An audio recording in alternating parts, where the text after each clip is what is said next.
ہے اور وہ کسبی شکاری ہیں، مکلبینا اس حالت میں کہ آپ انہیں تربیت دینے والے ہوتے ہیں۔ مکلبین تکلیب کا معنی ہے کتے کو تربیت دینا، لیکن یہاں عام تربیت مراد ہے، کتے کا ہو، وولف کا ہو یا باز کا ہو، شاہین کا ہو۔ مکلبینا اس حالت میں کہ آپ تربیت دینے والے ہوتے ہیں، تو علمونہن تعلیم دیتے رہتے ہیں انہیں، مما اس طریقے پر علمکم اللہ جو تعلیم دے دیے اللہ تعالیٰ نے آپ کو، فکلوا آپ کھائیے، مما ان حیوانوں اور پرندوں سے، امسکنا علیکم جو محفوظ کر دیا ہے انہوں نے آپ کے لیے، وذکروا اسم اللہ علیہ اور یاد کیجئے اور لے لیجئے اللہ کا نام علیہ ان حیوانات پر، جب آپ انہیں بھجواتے تو ان پر اللہ کا نام لیجئے۔ واتقوا اللہ اور ڈریے اللہ تعالیٰ سے، ان اللہ سریع الحساب تحقیق اللہ تعالیٰ جلدی حساب کرنے والا ہے۔ تو اب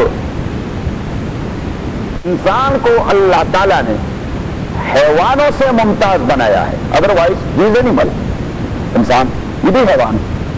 اب اللہ تعالیٰ نے اپنی محض مہربانی سے کہ یہ مکلف ہے شریعت پر، تو اس کے ساتھ یہ احسان کر دیا کہ اس کے لیے جائز قرار دیا کچھ خاص قسم کے حیوانات کا گوشت کھانا، کہ آپ کو میں نے اجازت دے دی ان حیوانات کو آپ اپنی خوراک بنائیں، ان حیوانات کو آپ اپنی خوراک، otherwise there is no any priority کہ انسان کیوں حیوان کو کھاتا رہتا ہے، انہیں حلال کرتا ہے، قتل کر دیتا ہے اور کھا لیتا ہے۔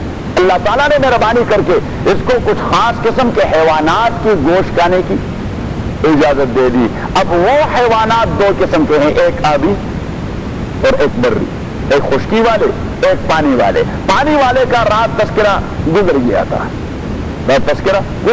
کہ امام ابو حنیفہ رحمۃ اللہ علیہ کے نزدیک فش فیملی، امام شافعی کے نزدیک فش اینڈ فراگ، اور امام مالک کے نزدیک سب کچھ۔ اب بری میں جب ہم آ جاتے ہیں تو بری میں پھر دو قسم کے جانور ہوتے ہیں حلال میں سے، ایک وحشی اور ایک پالتو۔ پالتو وہ جو پالے جاتے ہیں، اور وحشی وہ جو ڈیزرٹس میں اور جنگل میں اور پہاڑوں میں رہتے ہیں۔ پالتو کا معنی یہ کہ وہ آپ کے کنٹرول میں ہے، اور وحشی کا معنی یہ کہ وہ آپ کے کنٹرول میں نہیں ہے۔ تو اب دو قسم کے حیوانات ہو گئے، ان کنٹرول اور under control and out of control. اب دونوں کے لیے ذبح لازم ہے، کیا لازم ہے؟ ذبح کرنا لازم ہے، لیکن آؤٹ آف کنٹرول کے لیے ذبح دوسرے قسم کا ہے، اور انڈر کنٹرول کے لیے ذبح علیحدہ قسم کا ہے۔ انڈر کنٹرول کے لیے ذبح کا طریقہ کہ آپ بسم اللہ اللہ اکبر لے کے یا ان کا گلا کاٹیں، یہاں سے نیچے، یہ جو اس کو کیا کہہ رہے ہیں، نرخرا تو سارے کہتے ہیں، یہ جو ایڈمز ایپل، یہ جو ایڈمز ایپل ہے تو یہ ایڈمز ایپل اسی سے نیچے آپ نے کاٹتے ہیں، کیونکہ یہ ایڈمز ایپل میں بدن کے سارے رگ یہاں جمع ہو جاتے ہیں۔ سر اگر آپ نے یہاں کاٹ لیا تو حیوان پھر بھی مر جائے گا اور ذبح ہے، لیکن اس حضور علیہ الصلوۃ والسلام نے اسے مکروہ قرار دیا کہ اس کی روح نکلتے نکلتے اسے بڑی تکلیف ہو جاتی ہے۔ تو یکمش یہاں جو مجموع، اسے حضور علیہ السلام نے مجموع العروق کہہ دیا کہ یہ سنگم ہے، سارے رگ یہاں اکٹھے ہوتے ہیں، تو یہاں کاٹ دیں تاکہ جلدی بلڈ نکل جائے اور جلد از جلد اس کا خاتمہ ہو جائے، تاکہ اسے زیادہ تکلیف نہ ہو۔ تو اگر یہاں سے اوپر کاٹ دیا تو ہم کہتے ہیں کہ ذبح ہے لیکن مکروہ ہے، کیونکہ حیوان کو بڑی تکلیف ہو گئی، تو یہاں کر دیں تاکہ حیوان بلا تکلیف مر جائے، جلد از جلد مر جائے۔ تو اس میں ہے ذبح اختیاری۔ ذبح اختیاری کے کچھ شرائط ہیں۔ ایک شرط یہ کہ ذبح کرنے والا انسان ہو، کون ہو؟ انسان ہو، الیکٹرک بلیڈ نہیں، صحیح۔ دوسرا یہ کہ ذبح کرنے والا دین آسمانی کا تابع دار ہو، مسلمان ہو، عیسائی ہو، دین آسمانی کو ماننے والا ہو، اور یہودی ہو۔ لیکن شرط یہ ہے کہ مشرک نہ بن چکا ہو، کیونکہ عیسائیوں میں بنو تغلب ایک قبیلہ تھی، بنو تغلب، وہ اپنے کو نصارہ کے تھے لیکن انہوں نے اسٹیچو بنائے تھے اور شرک شروع کر دیا تھا، شرک شروع کر دیا۔ تو حضرت علی رضی اللہ تعالیٰ نے ان کے ذبیحہ کو حرام قرار دیا تھا۔ حضرت علی رضی اللہ تعالیٰ نے باقاعدہ خلافتی حکم جاری کر دیا تھا کہ ان کے ساتھ نکاح کرنا ناجائز اور ان کا کھانا بھی ناجائز۔ اور اچھا، تو یہ دو شرط۔ تیسری شرط یہ ہے کہ اس پر اللہ کا نام لیا گیا ہو۔ اب اللہ کا نام اگر آپ صرف یہ کہتے اللہ، دیٹس اوکے۔ اگر آپ کہتے اللہ اکبر، دیٹس اوکے۔ اگر آپ کہتے سبحان اللہ، دیٹس اوکے۔ اگر آپ کہتے الحمدللہ، یعنی اللہ کا نام ضروری ہے، لیکن مسنون یہ ہے کہ بسم اللہ ہے، اللہ اکبر، یہ سنت ہے۔ اللہ کا نام لینا لازم ہے، لیکن بسم اللہ اللہ اکبر والا جملہ کہنا یہ سنت ہے۔ بات ذہن میں آ رہی ہے؟ بات ذہن میں آ رہی ہے؟ اچھا، اب اگر یہ جملہ آپ بھول گئے، بھولے سے آپ نہ کہہ سکے اور ذبح کر دیا، تو اتفاقاً وہ ذبیحہ حلال ہے، اتفاقاً وہ ذبیحہ حلال ہے۔ لیکن اگر آپ نے قصداً عمدن چھوڑ دیا، غیر مسلم کی بات نہیں کر رہا، مسلمان کی ہی بات کر رہا ہوں، کہ مسلمان نے قصداً عمدن چھوڑ دیا، تو صرف امام شافعی رحمۃ اللہ علیہ کا ایک قول ہے کہ وہ کہتے ہیں کہ مسلمان نے اگر قصداً چھوڑ بھی دیا تو اس کے قلب و دماغ میں لکھا ہوا ہے یہ کلمہ، پرنٹڈ ہے وہاں، تو پھر بھی اس کے نزدیک وہ ذبیحہ جائے، لیکن وہ اس کا مذہب نہیں ہے، اس کا قول ہے۔ قول مین کہ اس نے ایک بار یہ اوپینین دی تھی، کیونکہ دوسرا اوپینین اس کے خلاف ہے، دوسرا اوپینین، اس لیے کہ قرآن کریم میں دو جگہ آیا، ایک کل گزر گیا کہ فَكُلُوا مِمَّا ذُكِرَ اسْمُ اللَّهِ عَلَيْهِ، آپ کھائے ان حیوانوں سے جس پر اللہ کا نام لیا گیا ہے، جس پر اللہ کا نام لیا، اور دوسری جگہ فرمایا وَلَا تَأْكُلُوا مِمَّا لَمْ يُذْكَرْ اسْمُ اللَّهِ عَلَيْهِ، اور آپ نہ کھائیے ان حیوانات سے جن پر اللہ کا نام نہیں لیا گیا۔ اب نہیں لیا گیا بھولے سے، تو حضور علیہ السلام نے فرمایا رفع عن امتی الخطأ والنسیان، میرے امت کے لیے بہت سارے معاملات اللہ نے اگنور کر دیے کہ ان کو بھول چوک ہو گئی، تو بھول چوک کے اثار پر اللہ تعالیٰ اسے حرام نہیں کرتا، صحیح؟ تو وہ آیت کہاں اپلائی ہوگی؟ جب آپ عمدن چھوڑ گئے ہیں، اگر ہم وہاں بھی اپلائی نہ کریں تو اس آیت کو تو پھر منسوخ کرنا ہوگا۔ امام شافعی سے ہم کہتے ہیں کہ پھر تو اس آیت کو آپ نے منسوخ کرنا ہوگا، وَلَا تَأْكُلُوا مِمَّا لَمْ يُذْكَرْ اسْمُ اللَّهِ عَلَيْهِ۔ یہ تو انڈر کنٹرول حیوانات جو آؤٹ آف کنٹرول ہیں، تو آؤٹ آف کنٹرول کا شکار کیا جاتا ہے۔ کیا کیا جاتا ہے؟ شکار، اور شکار دو طریقوں سے کیا جاتا ہے، یا حیوان سے یا کسی آلے سے، یا حیوان سے یا کسی آلے سے۔ آلہ مین تیر سے، خنجر سے، نہیں، بندوق کا مسئلہ علیحدہ ہے، بندوق کا مسئلہ علیحدہ ہے، یعنی وہ آلہ ایسا ہونا چاہیے جسے جارحہ کہا جاتا ہے، یہاں بھی من الجوارح آیا ہے، تو اس میں بھی حدیث میں بھی جارحہ ہے۔ جارحہ کا معنی جو جرح کر کاٹنے والی ہو، کوٹنے والی نہ ہو، کاٹنے والی اور کوٹنے والی میں فرق ہے۔ اگر آپ پتھر اٹھائیں اور پتھر سے حیوان مارے تو وہ اسے کاٹتا ہے کہ کوٹتا ہے؟ کوٹتا ہے، کاٹنے والا ہو، جارحہ کہا گیا۔ تو کاٹنے والا کیا چیز ہے؟ ایرو ہے، چرا ہے، نیزہ ہے، یا اس قسم کی جتنی ساری چیزیں، نیچے تیرو آئی ہو، تیرو ویسے کم لندہ ویسے لندہ کرنا۔ اچھا، اب اگر آپ نے اس داری دار اور تیز دار والے آلے کو کسی شکار پر چھوڑ دیا تو آپ چھوڑے وقت کہہ دے بسم اللہ اللہ اکبر، بسم اللہ اللہ اکبر۔ وہ جس کسی حلال جنگلی حیوان کو لگ گیا may not be the one you intended to hit، وہ نہ ہو جس ہرن کو آپ مار رہے ہیں اسی کو نہیں لگی، کسی دوسرے ہرن کو لگ گیا، تو آپ نے بسم اللہ اللہ اکبر اس آلے پر کہہ دیا ہے۔ جہاں تک انڈر کنٹرول حیوان کا تعلق ہے وہاں بسم اللہ اللہ اکبر حیوان پہ کہا جاتا ہے، جہاں تک آؤٹ آف کنٹرول حیوان کا تعلق ہے وہاں بسم اللہ اللہ اکبر آلے پر کہا جاتا ہے۔ ابھی آپ کو پتہ لگ جائے گا کہ اگر آپ نے ایک معین حیوان پر جو انڈر کنٹرول ہے اس پر بسم اللہ اللہ اکبر کہہ دیا اور اسے چھوڑ کر دوسرے حیوان کو ذبح کر دیا تو دیٹ از ناٹ حلال، کیونکہ یہاں اسپیسیفک ہے یہ کلمہ اس حیوان کے لیے جو ڈٹرمنٹ ہے، یہ اسپیسیفک ہے، لیکن جو آؤٹ آف کنٹرول ہے اسی کے لیے آپ کلمہ اور اللہ کا نام لیتے ہیں، حیوان پر نہیں، اسی پر، اس آلے پر۔ تو یہ آلہ جس کسی حلال حیوان کو لگ گیا تو وہ آپ کے لیے کانا جائز ہو گیا، یہ ایک بات۔ دوسری بات، حیوانوں سے ایک شکار کروانا، لیکن حیوانوں میں ایک ہوتا ہے پرندہ اور دوسرا ہوتا ہے کتا۔ اب کتے کی طبیعت حرص والی ہے، کیا ہے؟ حرص والی طبیعت ہے، اور پرندے کی طبیعت وحشت والی ہے۔ امام ابو حنیفہ رحمۃ اللہ علیہ نے زبردست تعریف کی ہے، تعلیم دینا نام ہے اس چیز کا کہ اس کی طبیعت اور نیچر کو تبدیل کیا جائے۔ اگر آپ اس پر قدرت حاصل کر گئے کہ کتے کے نیچر کو آپ نے تبدیل کروا دیا، وہ بھوکا تھا آپ نے ایسا ٹرین کروایا, شکار پر چھوڑ دیا اور سالم کا سالم شکار لا کے آپ کے پاؤں میں رکھ دیا. اٹ مینس کہ اس کی نیچر تبدیل ہو چکی ہے, کیونکہ اس نے کھانے کے حرص کو کنٹرول کیا ہوا ہے. اور تعلیم نام ہے اس چیز کا کہ برے نیچر کی اصلاح کی جائے.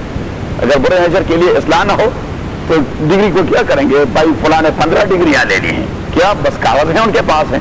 تعلیم نے اس کا کچھ نہیں بگاڑا, تعلیم نے اس کا کچھ نہیں بگاڑا. تو اگر آپ تعلیم دیتے ہوئے کتے کے نیچر کو تبدیل کر چکے ہیں, کتے کی نیچر کیا ہے؟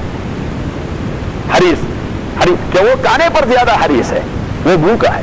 بھوکا آپ نے چھوڑ دیا ہرن پر یا خرگوش پر, بسم اللہ اللہ اکبر, تو روز جا کے اس نے اس سے کوئی کچھ نہیں کھایا, صحیح سالم لا کے آپ کے سامنے رکھ دیا. اٹ مینس کہ اس کا نیچر تبدیل ہو چکا ہے. اور پرندے میں وحشت ہے. وحشت کا معنی کہ وہ اگر اسے موقع مل گیا تو بس بھاگ جاتا ہے.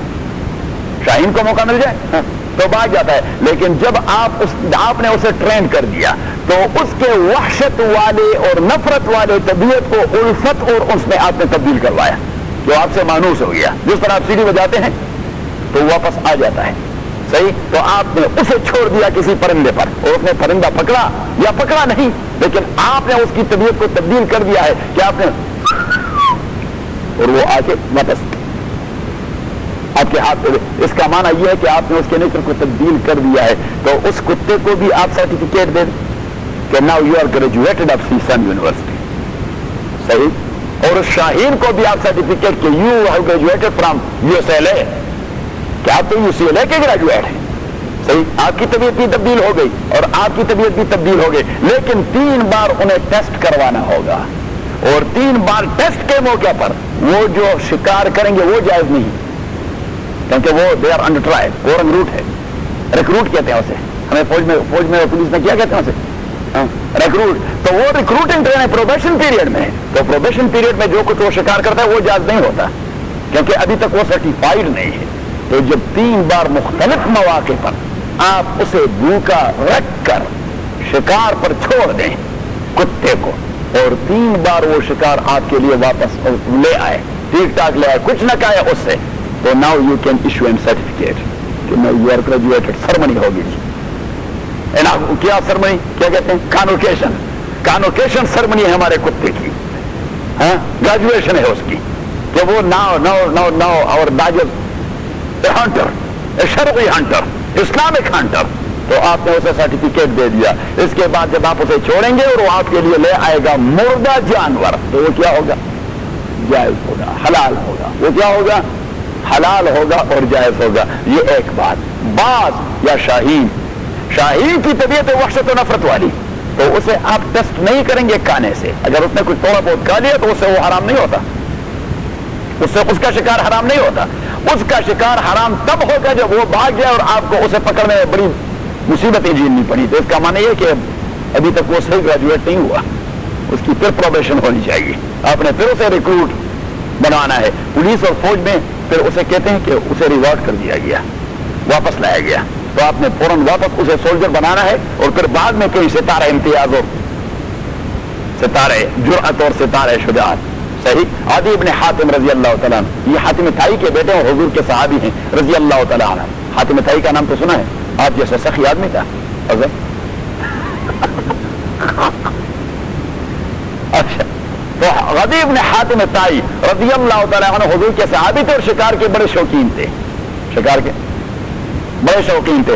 کتاب الصید کی 70% حدیث حضرت عدی رضی اللہ تعالیٰ سے نقل ہے, کیونکہ وہ اس کا مشغلہ تھا. تو وہی رسول اللہ علیہ السلام سے پوچھا کرتے, تو اسی نے روایات کر دی اپنے شاگردوں کو اور امت کے پاس پہنچائی گئی. باقی صحابہ نے بھی کی, لیکن زیادہ تر اسی, کیونکہ فیلڈ اسی کا تھا. تو حضرت عدی رضی اللہ تعالیٰ عنہ نے کہہ دیا کہ اللہ کے نبی, اگر میرے کتے کے ساتھ شکار کرتے وقت کوئی دوسرا کتا شامل ہو گیا اور وہ بھی دوڑ پڑا اس کے ساتھ, اور مجھے پتا نہیں کہ وہ کلب معلم ہے, مینس تعلیم یافتہ ہے, کہ بے تعلیم قسم کا ہے, بے تعلیم قسم کا, تو پھر شکار کی کیا کیفیت ہوگی. تو حضور علیہ الصلوۃ والسلام نے فرمایا کہ بروں کی صحبت تعلیم یافتوں کو بھی برا بنا دیتی ہے. شریعت کا حکم یک دم الٹ گیا.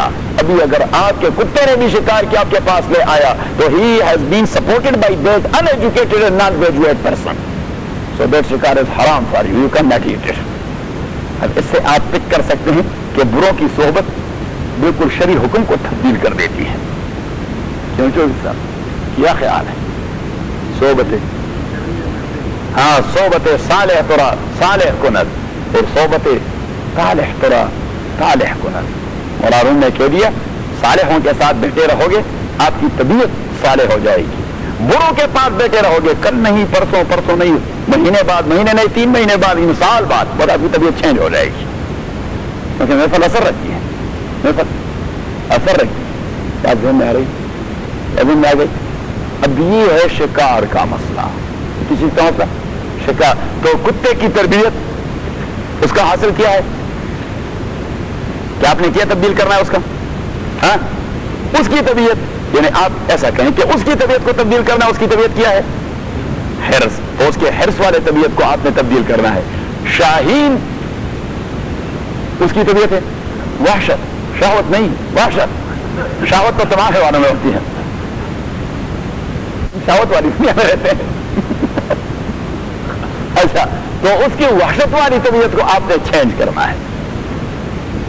اچھا اب درمیان میں بات آ گئی حضرت حسن بصری رحمۃ اللہ علیہ جو حضرت علی رضی اللہ تعالیٰ کے لازم ملازم شاگرد تھے اور صوفیاء میں بہت بڑے صوفی ہیں، جلیل القدر محدث ہیں، مجتہد ہیں اور صوفی ہیں بہت بڑے. کیا ہے؟ حضرت علی کے مرید ہیں رضی اللہ تعالیٰ عنہ. اور 3 سلسلے ہمارے صوفیاء کے یہ اس کے حوالے سے آ رہے ہیں. ایک سلسلہ قادریہ اور شیخ عبد القادر جیلانی والا، اور دوسرا سلسلہ سروردیہ شیخ شہاب الدین سروردی والا، اور تیسرا سلسلہ چشتیہ خواجہ معین الدین چشتی والا. یہ 3 سلسلے یہ حسن بصری کے حوالے سے آ رہے ہیں حضرت علی سے. اور یہ حسن بصری بہت بڑے محدث ہیں، وہ کمال کی باتیں کرتا رہتا ہے، کمال کی باتیں، ہاں وہ کمال کی باتیں کرتا رہتا ہے. تو اس نے کہا کہ کتا انسانی فطرت اس سے نفرت کرتی ہے، لیکن فطرت انسانی ہوتا تاکہ آپ کا اعتراض نہ بن جائے. یہ تو چاہتے رہتے ہیں ان کی فطرت انسانی تھوڑی ہے، یا تو انسانی فطرت رہی ہی نہیں ہے یہ انسانی فطرت. تو اس لیے میں نے کہا کہ چوری صاحب ابھی اعتراض کریں گے کہ نہیں جی وہ تو چاٹتے رہتے ہیں. میں نے کہا فطرت انسانی ہو تو فطرت انسانی وہ کتے سے، وہ میری بیگم صاحبہ ہے ان کی والدہ، وہ تو کتا دیکھ کر اسے تو الٹی آ جاتی ہے، کتے کو دیکھ کر اسے الٹی آ جاتی ہے، کہیں شروع ہو جاتی ہے، الرجک ہے وہ. اور وہ راستے میں اگر دیکھتے کسی لوگوں کو کہ کتے کو پکڑتے ہو اس کا رنگ فک ہو جاتا ہے کہ یہ کیا عذاب ہے. صحیح. اب یہ کتا تمام لوگ اگر کسی کو کنڈیم کرنا چاہیے، ہم پشتو میں کہتے ہیں داسسٹیڈ، یہ کیا کتا ہے جس سے نفرت اور حقارت کا اظہار کرتے ہیں تو کیا کہتے ہیں؟ یہ کیا کتا ہے. صحیح ہے. یہ کتے کا بچہ. اور یہ بھی کہتے ہیں کیونکہ فطرت تو وہی ہے، یہ جو کہتے ہیں غصہ ہو کے سنا نہیں، یہ نیچر کا مسئلہ ہے. یہ بعد میں تو انہیں نیچر کو ان کی نیچر بھی تبدیل ہو چکی ہے، لیکن مائنس سائڈ پہ، پازیٹو سائڈ پہ نہیں، نیگیٹو سائڈ پہ تبدیل ہو چکی ہے، برے ہو گئے ہیں. انہوں نے بھی انسانی نیچر کو تبدیل کر دیا نیگیٹو سائڈ پر. ورنہ ان کی اصل نیچر میں وہی بات ہے کہ جب آپ پہ غصہ ہو جاتا ہے، اگر آپ نے ہارن دے دیا یا اگر آپ نے غلط طریقے سے ٹیک اوور کر دیا، اگر آپ نے اسی کی نمبر کی پرواہ کیے بغیر فور اسٹاپ پہ پہلا تو یہ کیا جائے سنا، وہ پیچھے والے لفظ آپ ہی کہہ دیں. تو اس کا معنی یہ کہ انسانی طبیعت یہ کتے کو حقارت کی نظر سے دیکھتا ہے، نفرت کی نظر سے. لیکن حضرت حسن بصری فرماتے ہیں کہ کتے میں 10 صفتیں ہیں، اگر یہ صفات انسانوں میں آ گئے اور مسلمان میں آ گئے تو ولی اللہ بن جاتا ہے. کتے کی 10 صفات اگر یہ مسلمان میں آ گئے تو وہ کیا بن جائے گا؟ ولی اللہ بن جائے گا. ایک وہ مالک کے پاس رہتا ہے، بھوکا رہتا ہے، لیکن مالک کا دربار نہیں چھوڑتا، گھر نہیں چھوڑتا. اور وہ کہتے ہیں یہ صالحین کی نشانی ہوتی ہے کہ بھوکے رہیں لیکن اللہ کی درگاہ نہ چھوڑیں. دوسرا وہ کہتا ہے کہ کتے کا کوئی ذاتی مکان نہیں ہوتا. اگر مسلمان بھی ذاتی مقام سے اللہ تعلق رہے تو یہ متوکلین کی نشانی ہے کہ آدمی کا اعتماد اور ٹرسٹ اللہ تعالیٰ کا بہت زیادہ ہے. تیسرا یہ رات جاگا رہتا ہے اور یہ محبین کی نشانی ہے. اگر انسان بھی اور مسلمان بھی رات جاگا رہے اللہ کی عبادت کرتے ہوئے محبین کی نشانی ہے. ہوتا جب مر جاتا ہے تو کوئی میراث نہیں چھوڑتا. اگر مسلمان بھی اس انداز سے، یہ زاہدین کی نشانی ہے، پرہیزگاروں کی. یہ کبھی مالک سے بے وفائی نہیں کرتا. اگر مسلمان بھی اللہ سے بے وفائی نہیں کرے گا تو یہ ہے مریدین کی نشانی. یہ صحیح مرید ہے. یہ نہیں چاہتا، جتنی جگہ کی ضرورت ہے بس اسی پر بیٹھ جاتا ہے، زیادہ جگہ کو نہیں گھیر لیتا کہ بہت بڑا پیلس ہونا چاہیے. تو اگر مسلمان کی بھی یہ خوبی آ گئی تو یہ متواضعین کی نشانی ہے کہ اس میں تواضع ہے. بڑا مکان کیوں چاہتے ہیں؟ تکبر کی علامت ہوتی ہے. اگر کوئی اس کی غیرحاضری میں اس کی جگہ پہ بیٹھ جائے تو دوسری جگہ پہ بیٹھ جاتا ہے، اس پہ جھگڑا نہیں کرتا. اگر مسلمان بھی ایسا ہو تو یہ راضیین کی نشانی ہے، وہ رضا بالقضاء کہ اللہ کے فیصلے پر راضی ہے. ساتواں تو دیا. آٹھواں، اگر مالک مارے بھی اسے اور پھر کہہ دیتا ہے ادھر آؤ تو فوراً آ جاتا ہے. مارنے کے بعد بھی بلاوے پر آ جاتا ہے. اگر اللہ کسی مسلمان کو سزا بھی دے، تکلیف میں بھی ڈالے اور پھر کہہ دے حی علی الصلاۃ حی علی الفلاح، چلو پھر جہاد کے لیے اٹھنا ہے، تو پھر یہ خاشعین کی نشانی ہے. مالک بیٹھا رہے تو یہ بھی سامنے بیٹھ کے مالک کو گونجتا رہتا ہے کہ کیا حکم آئے گا. اگر مسلمان میں بھی یہ صفت آئے کہ بیٹھا رہے اور اللہ کے حکم کا انتظار کرتا رہے کہ کیا حکم آئے گا، تاکہ فوراً دوڑ پڑے لبیک کے دے، یہ سالکین کی نشانی ہے. مسلمان سالک بن جاتا ہے. کسی جگہ سے اٹھتا ہے تو اسے اس کی پرواہ نہیں ہوتی کہ واپس آ کے اس جگہ کی کیا صورتحال ہوئی ہوگی، کسی نے قبضہ تو نہیں کیا ہوگا. اگر مسلمان کی بھی یہ طبیعت بن گئی تو یہ مجردین کی نشانی ہے. اور حسن بصری فرماتے ہیں یہ 10 صفات کتے والے اگر مسلمان میں آ گئے تو اس کا نام ہے ولی اللہ. اس کا نام ہے کیا؟ ولی اللہ. لیکن فرماتے ہیں حضرت حسن بصری کہ کتے میں یہ 10 صفات ہیں اور پھر بھی لوگ اس سے نفرت کرتے ہیں. اسی کی ایک وجہ ہے کہ یہ اپنے جنس کا خود دشمن ہے. یہ خود اپنے جنس کا دشمن ہے. کتے کا سب سے بڑا دشمن کون سا ہوتا ہے؟ آپ نہیں ہوتے، دوسرا کتا ہوتا ہے. کتے کا دشمن کون ہوتا ہے؟ کتا ہی ہوتا ہے. یہ اپنے جنس کا دشمن ہے. تو حضرت حسن بصری رحمۃ اللہ علیہ فرماتے ہیں کہ just look into the matter of Muslims اور انسان، کہ اگر انسان کے دشمن بنتے رہیں تو کتے کی 10 صفات رکھنے کے باوجود کتے کو اتنا حقیر کر دیا گیا تو اس انسان کی کیا کیفیت ہوئی کہ اس میں یہ 10 صفات بھی نہیں اور ہم جنس کا دشمن بھی. اذن میں آ گئی. وما علمتم من الجوارح، اور شکار ان حیوانات اور پرندوں کا، علمتم یہ نیچے آپ آیت کو دیکھیں تاکہ علم کی اہمیت آپ کے ذہن میں آ جائے. وما علمتم، اور شکار ان حیوانات کا اور ان پرندوں کا، علمتم جنہیں آپ نے تعلیم دے دی ہے. ایک بار ایک لفظ تعلیم کی. من الجوارح، اور وہ جو کسب کرنے والے، کسب از خود ایک علم ہے.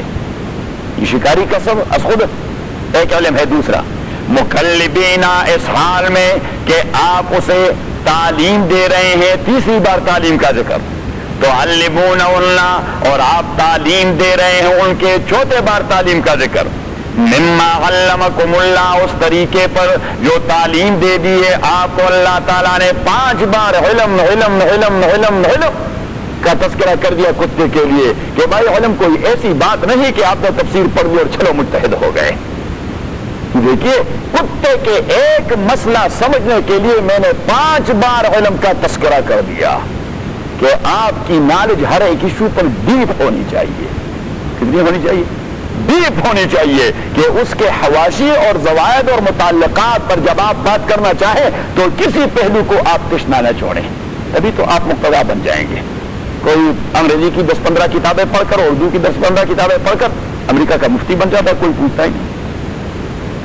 فَكُلُوا مِمَّا أَمْسَكْنَا عَلَيْكُمْ، آپ کھائیے اس سے جو آپ کے لیے وہ محفوظ کر دے، وَاذْكُرُوا اسْمَ اللَّهِ عَلَيْهِ، اور یاد کر دیں اللہ کا نام اسے چھوڑتے وقت، وَاتَّقُوا اللَّهَ، ڈریے اللہ تعالیٰ سے، إِنَّ اللَّهَ، تحقیق اللہ تعالیٰ، سریع الحساب، جلدی حساب کرنے والا ہے، الْيَوْمَ أُحِلَّ لَكُمُ الطَّيِّبَاتُ، آج کے دن أُحِلَّ لَكُمُ الطَّيِّبَاتُ، یہ دیکھیے پہلی والی آیت میں انہوں نے سوال کیا کہ ماذا أُحِلَّ لَهُم، کیا کچھ ہمارے لیے حلال ہے؟ تو اللہ نے فرمایا قل أُحِلَّ لَكُمُ الطَّيِّبَاتُ، طیبات آپ کے لیے حلال ہے۔ اب دوسری بار کہہ دیا اليوم أحل لكم الطیبات، آج کے دن میں نے آپ کے لیے طیبات حلال کروا دیے۔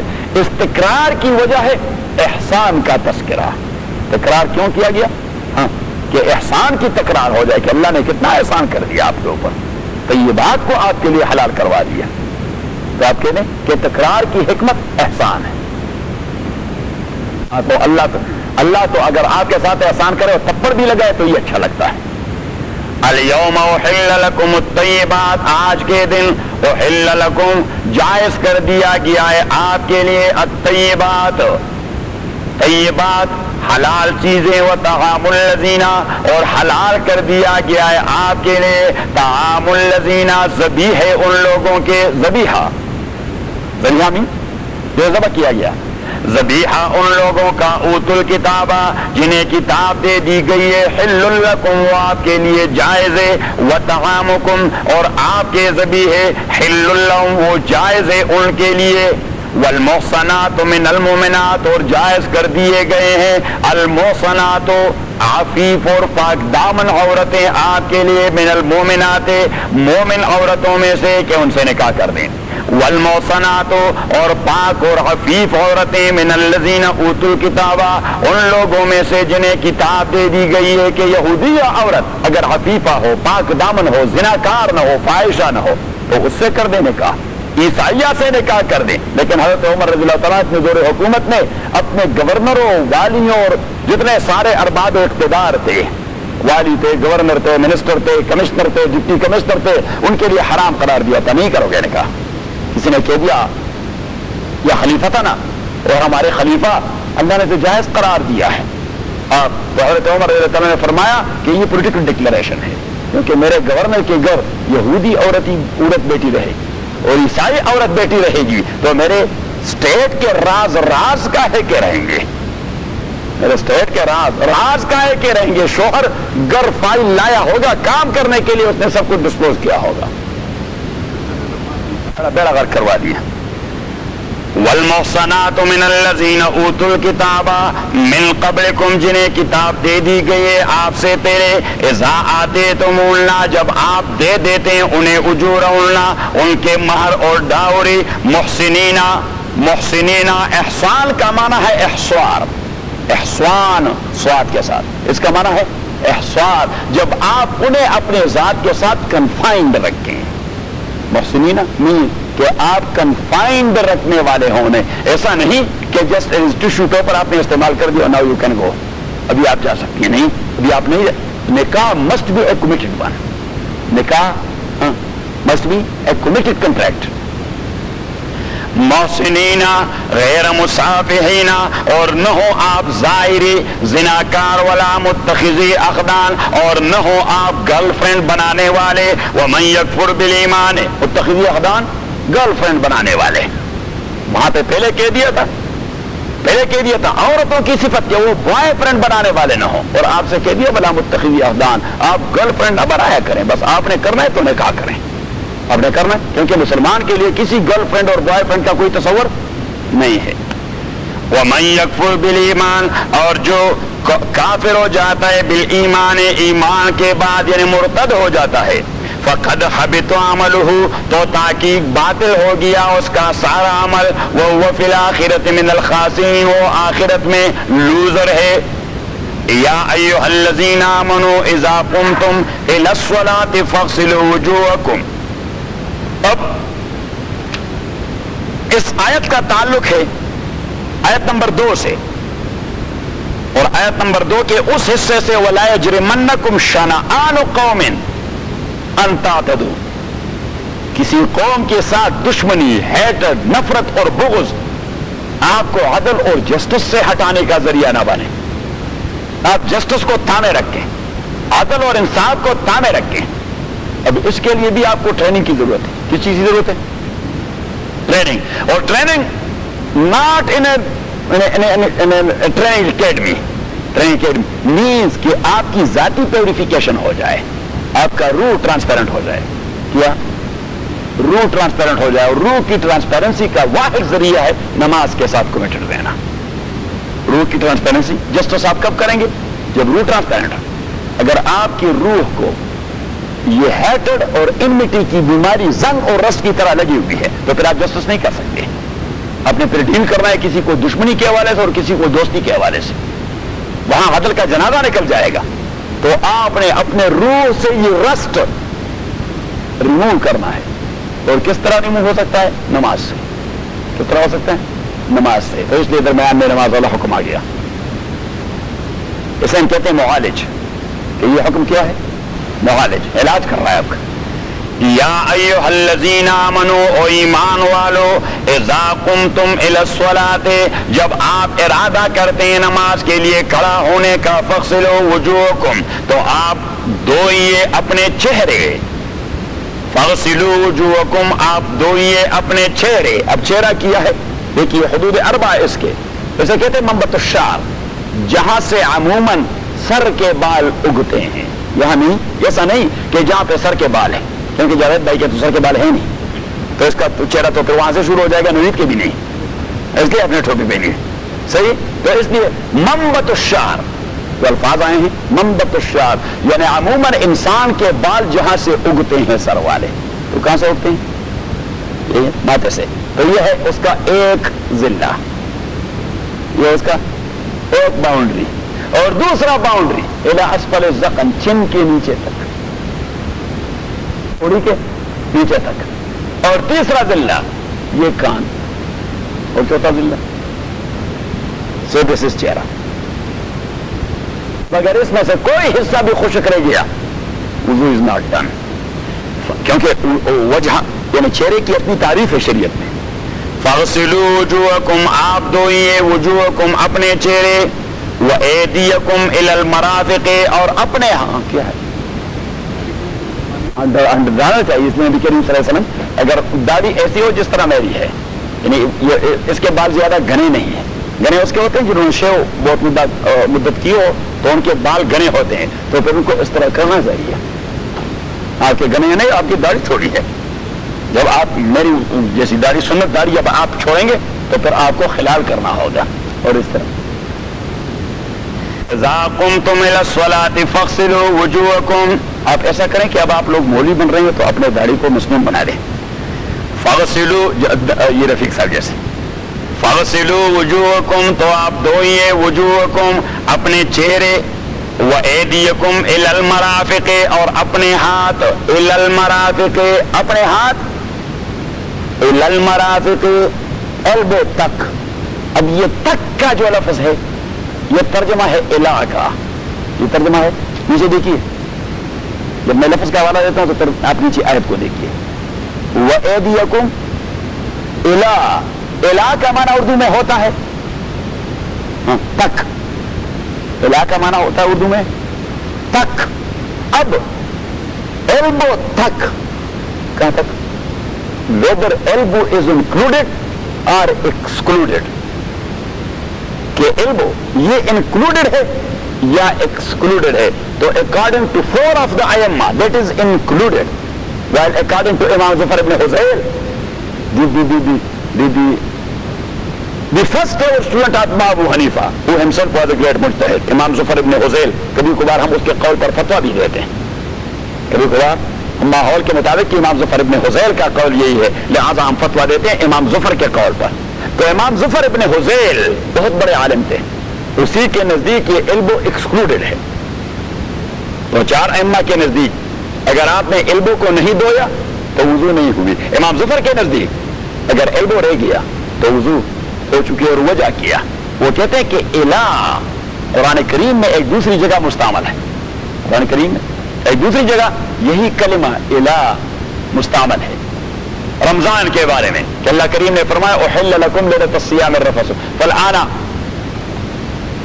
عاشروہن وکلوا واشربوا حتی یتبین لکم الخیط الابیض، کھائیں پیئیں سیکسول انٹرکورس کریں رات بھر، جب صبح آ جائے تو سب کچھ بند کر دیں.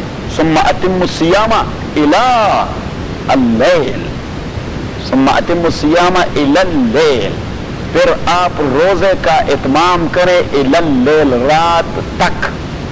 یہاں پہ ہے ایلبو تک، وہاں پہ ہے رات تک. تو امام ظفر ابن حذیل فرماتے ہیں کہ وہاں یہ رات یہ فاسٹنگ میں شامل ہے نہیں جی، وہ تو ایکسکلوڈڈ ہے، وہ تو ایکسکلوڈڈ ہے. وہ کہتے ہیں so is the case of المرافق. He is a mujtahid and he has done a very good job and he would be rewarded by Allah subhanahu wa ta'ala.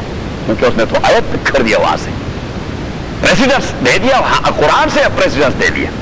لہذا اس کے فالوورز اگر کوئی ہیں تو وہ بغیر علم کے وضو بنائے، their wudu is done، their wudu is but not ours. Why? Because our elbow is included. اور کیوں included ہے؟ اسی کی وجہ ہے. امام ابو حنیفہ رحمۃ اللہ علیہ نے تمام ائمہ کی جانب سے زبردست وکالت کی ہے. کیا کی؟ زبردست وکالت. وہ فرماتے ہیں کہ یہاں ہے فاغسلوا وجوہکم وایدیکم. ایدی یہ پلورل ہے ید کا، ید کا معنی ہے ہاتھ، ید کا معنی ہے ہاتھ. اور وہاں ہے ثم اتموا الصیام، صیام پلورل ہے صوم کا، صوم کا معنی ہے روزہ. تو امام ابو حنیفہ فرماتے ہیں کہ اب ہاتھ کی ڈیفینیشن کیا ہے اور روزے کی ڈیفینیشن کیا ہے. تو ڈیفینیشن سے یہ مسئلہ حل ہو جائے گا کہ وہاں ایکسکلوڈڈ کیوں ہے اور یہاں انکلوڈڈ کیوں ہے. امام رحمۃ اللہ علیہ فرماتے ہیں کہ روزے کی ڈیفینیشن امساک عن المفطرات الثلاثہ نہارا مع النیہ. امساک عن المفطرات الثلاثہ، اپنے آپ کو بند رکھنا ہے تین حلال چیزوں سے، کھانے سے، پینے سے، انٹرکورس سے. کب؟ مع النیہ، انٹینشن کے ساتھ. نہارن، دن کے وقت. کیا؟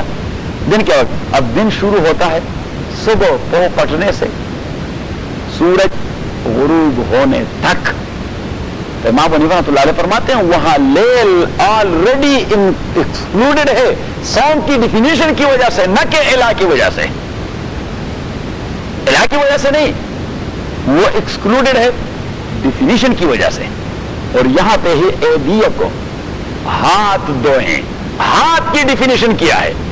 یہ ہاتھ جو ایک اسپیسیفک آرگن ہے، یہ شروع ہو جاتا ہے فنگر سے ابط تک.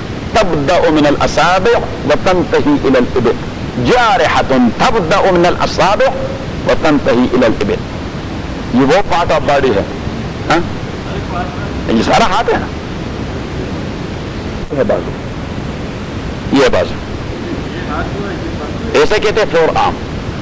یہ ہاتھ سارا جارحہ ہے یہاں سے لے کر یہاں تک. اب یہ جو سارا ہاتھ ہے، صحیح ہے، تو اگر اللہ کریم الہ کا کلمہ نہ کہتے کہ الی المرافق، ایلبو تک، تو پھر آپ نے یہاں سے لے کر یہاں تک وضو میں اسے دھونا ہوتا. تو جب اللہ کریم نے الہ کہہ دیا تو مینس کہ مرفق کو انکلوڈڈ، ایلبو کو انکلوڈڈ باؤنڈری بنا دیا کہ اس کے علاوہ جو حصہ ہے دیٹ از ڈراپڈ. کہ ایدیکم الی المرافق، مرافق is included while the remaining is that is dropped. So that was the explanation and interpretation being given by Imam Abu Hanifa. اس آدمی کو اللہ نے پتہ نہیں کیسا کمپیوٹر دے دیا تھا. ہاں وجو پلورل ہے، وجہ ایک کو کہتے ہیں. وَأَيْدِيَكُمْ إِلَى الْمَرَافِقِ، مرافق یہ پلورل ہے مرفق کا، اور مرفق کہتے ہیں ایلبو کو. وَامْسَحُوا بِرُؤُوسِكُمْ، اور مسح کیجئے برؤوسکم اپنے سروں پر. وَامْسَحُوا بِرُؤُوسِكُمْ، اور مسح کیجئے برؤوسکم اپنے سروں پر.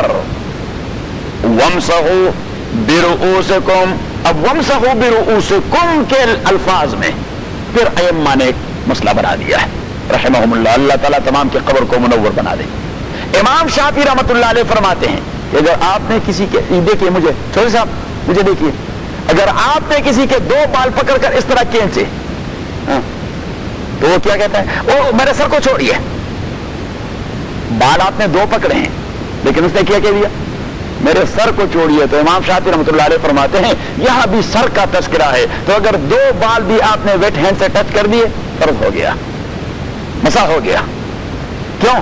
اس لیے کہ متعارف ہے کہ لوگ 2 بال پکڑ کر دوسرا آدمی کہہ رہے تھے سر چھوڑیے. تو یہاں بھی اللہ نے کہہ دیا کہ آپ سر کو مسح کیجئے، تو 2 بال بھی اگر ود ویٹ ہینڈ آپ نے ٹچ کر دیے مسح is done. That is according to Imam Shafi'i رحمہ اللہ. امام مالک رحمۃ اللہ علیہ فرماتے ہیں کہ سر کی ڈیفینیشن کیا ہے؟ وہ ڈیفینیشن پر چلا گیا کہ سر نام ہے اس چیز کا یہاں تک بال لگے ہوئے ہیں. تو امام مالک رحمۃ اللہ علیہ کے نزدیک اس عمل کو وہ کہتے ہیں استیعاب. استیعاب کا معنی ہے احاطہ کرنا. کیا کرنا؟ احاطہ کرنا، کہ سارے سر پر آپ نے مسح میں احاطہ کرنا ہوگا. تو موالک جب مسح کرتے تو وہ سارے سر کو، اگر ان کے سر کا کوئی حصہ ویٹ ہینڈ سے رہ گیا تو ان کا فرض نہیں پورا ہوتا، کیونکہ وہ کہتے ہیں کہ اللہ کریم نے سر کا ذکر کر دیا، اور سر اس پورے پارٹ کا نام ہے، پھاٹا باڈی کا پورے کا نام ہے. جبکہ امام ابو حنیفہ رحمۃ اللہ علیہ فرماتے ہیں کہ او امام مالک، اگر پورے سر کو آپ نے ویٹ کرنا ہے، قیاس تو یہی تھا. کیا قیاس کا تقاضا تو یہ تھا کہ آپ پیوریفیکیشن کر رہے ہیں. کیا کر رہے ہیں؟ پیوریفیکیشن کر رہے ہیں. وضو جو بنا رہے ہیں کیا کر رہے ہیں؟ تو پیوریفیکیشن تو دھونے سے ہو سکتی ہے. تو قیاس کا تقاضا یہ تھا کہ چہرہ بھی آپ نے دھو ڈالا، ہاتھ بھی آپ نے دھو ڈالے، پاؤں بھی آپ نے دھوئے، تو چاہیے یہ تھا کہ سر بھی دھوئے. لیکن چونکہ اس میں تکلیف زیادہ ہے، اور قرآن کریم فرماتا ہے کہ وما جعل علیکم فی الدین من حرج، میں دین کے معاملے میں آپ کو مشکلات میں اور ہارڈ شپ میں نہیں ڈالنا چاہتا، اس لیے قرآن نے کہہ دیا کہ مسح کر دیں. تو اگر آپ ایک آدمی کو مسح کرنے کے حوالے سے اتنے ٹربل میں ڈالتے ہیں تو پھر تو اچھی بات یہ کہ اسے دھوئیں. اتنی تکلیف اس سے کرواتے ہیں تو پھر اچھی بات یہ ہے کہ اسے پورا دھوئیں. اسی جو آپ اتنی تکلیف میں کہ بھائی اگر تھوڑا سا ایسا بھی رہ گیا تو فرض ناٹ ڈن، نماز نہیں ہوگی، نماز نہیں ہوگی. اور امام شافعی رحمۃ اللہ علیہ سے کہتے ہیں کہ to touch only 2 or 3 hairs that is just a joke, that is not مسح. یہ تو آپ جوک کرتے ہیں، یہ کیا ہے جی؟ بس مسح ہو گیا. یہ تو اس کو جواب دے دیا اور پھر اپنے لیے پلی نکالا. کیا نکالا؟ کہ چلو چلتے ہیں. کہاں چلتے ہیں؟ وہاں انہیں فرماتے ہیں کہ چلتے ہیں لغت میں. کہاں چلتے ہیں؟ لغت میں. اور عرب کے پاس جاتے ہیں کہ انہوں نے سر کے حوالے سے کوئی بات کی ہوئی ہے. تو کہتے ہیں کہ عرب کے اطباء، عرب کے physicians in the days of رسول اللہ صلی اللہ علیہ وسلم، انہوں نے سر کے 4 حصے بنا دیے ہیں. کتنے حصے؟ 4 حصے. یہ 1/4 ان دا فرنٹ، اس کو وہ کہتے ہیں ناسیہ. کیا کہتے ہیں؟ ناسیہ. 1/4 ان دا بیک، اس کو وہ کہتے ہیں قزال. کیا کہتے ہیں؟ قزال. And 1/4 to the right side they call it الفوض الیمین، اور 1/4 in the left side they call it الفوض الیسار. الفوض الیمین اور الفوض الیسار. اب انہوں نے 4 حصوں میں تقسیم کر دیا ہے. 4 حصوں میں تقسیم کر دیا. تو اٹ مینز کہ اسی سر کا ایک قابل اعتبار حصہ، کیونکہ سارے کو مسح کرنا حرج ہے اور دین میں حرج نہیں ہے، 2 بالوں کو مسح کرنا جوک ہے اور شریعت جوک کو پسند نہیں کرتا.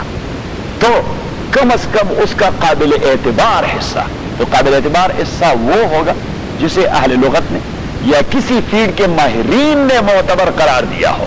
تو کم از کم 1/4 اس کا مسح ہونا چاہیے. صحیح. اور پھر اس کے لیے شرعی تائید بھی پیش کر دی کہ مغیرہ ابن شعبہ رضی اللہ تعالیٰ عنہ فرماتے ہیں کہ میں رسول اللہ صلی اللہ علیہ وسلم کے ساتھ جا رہا تھا. انصار مدینہ ایک جگہ اپنی گندگیاں اور ساری کچھ ڈال دیتے ہیں، یہ جو گھر کا کوڑا کرکٹ سب کچھ ہوتا ہے، وہ ایک جگہ ڈمپ جسے کہتے ہیں.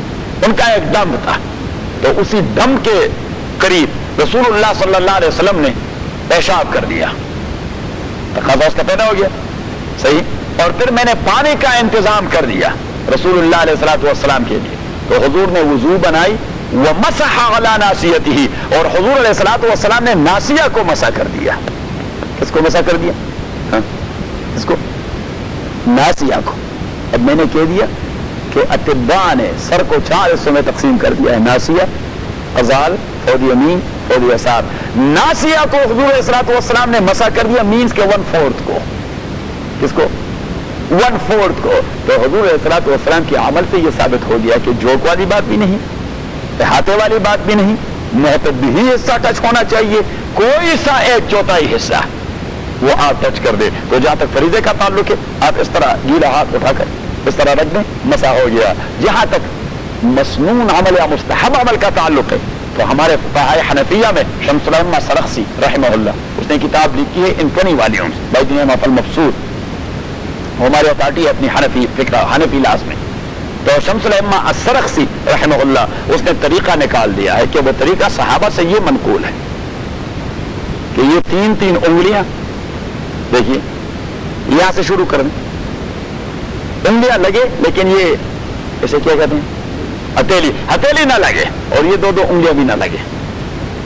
تو یہاں سے 3 انگلیاں پیچھے گردن تک آپ لے گئے، تو وہاں سے پھر ہتھیلی لگائیں، لیکن یہ 2 انگلیاں محفوظ رکھیں. جو 2 انگلیاں محفوظ ہیں وہ محفوظ رکھیں. یہاں پہلے آیا 1/4 سے زیادہ مسح ہو گیا، 1/4 سے زیادہ. یہ 2 انگلیاں محفوظ رہ گئی، نئے پانی لینے کی ضرورت نہیں کان کے مسح کے لیے، وہ محفوظ. تو بس یہ حنفیہ کا طریقہ اور یہ حنفیہ کا مذہب. وامسحوا برؤوسکم وارجلکم الی الکعبین. کیوں؟ ابھی تو پہنچے نہیں. میں نے آپ سے کہہ دیا تھا کہ آپ انتظار کرتے رہیں. وارجلکم الی الکعبین، اور آپ اپنے پاؤں کو دھو ڈالے الی الکعبین، اینکلز تک یا اینکل کے ساتھ، کیونکہ یہ سارا پاؤں ہے، یہاں سے شروع ہو جاتا ہے، اس سارے کو پاؤں کہتا ہے. پھر پاؤں کی اپنی تقسیم ہے کہ یہ ہپ ہے اور یہ تھائی are included there. صحیح. اب ایک ہے پاؤں کا غسل، دھونا، کیا دھونا، اور دوسرا یہ کہ اگر آپ نے اسے خفین اور موزے پہنائے ہوں تو پھر دوسرا مسئلہ ہے مسح کا. پاؤں پہ مسح نہیں ہوتا، مسح ہوتا ہے خفین پر، موزے پر، یا جوربین السخینین پر. تو جب غسل ہوگا، دھونا ہوگا، تو انکلوڈنگ اینکلز. اور مسح کب ہوگا؟ جب آپ نے کامل وضو بنایا ہوا ہو، اور کامل وضو کرنے کے بعد آپ نے پاؤں کو چھمڑے والے موزے پہنائے ہوں، یا ایسے جرابے پہنائے ہو جو موٹے ہوں، جو آپ کی پنڈلی کے ساتھ چپکے ہوئے ہوں. اگر آپ میل 2 میل اس میں چلتے رہے تو وہ نیچے نہ آئے. اور تیسرا یہ کہ آپ نے اس کے اوپر اگر اس طرح گیلی انگلیاں لگا دی، اس میں پاؤں بھی نظر نہیں آ رہا، اور آپ نے انگلیاں لگا دی اس طرح، تو اس کی رطوبت اندر نہیں محسوس ہوتی اور نہ اندر چلی جاتی ہے. تو اسے کہتے ہیں الجوربین السخینین. اس کا حکم ہے موزوں کا. اس کا حکم ہے کیا؟ کس کا؟ موزوں کا. تو 2 طریقے ہیں.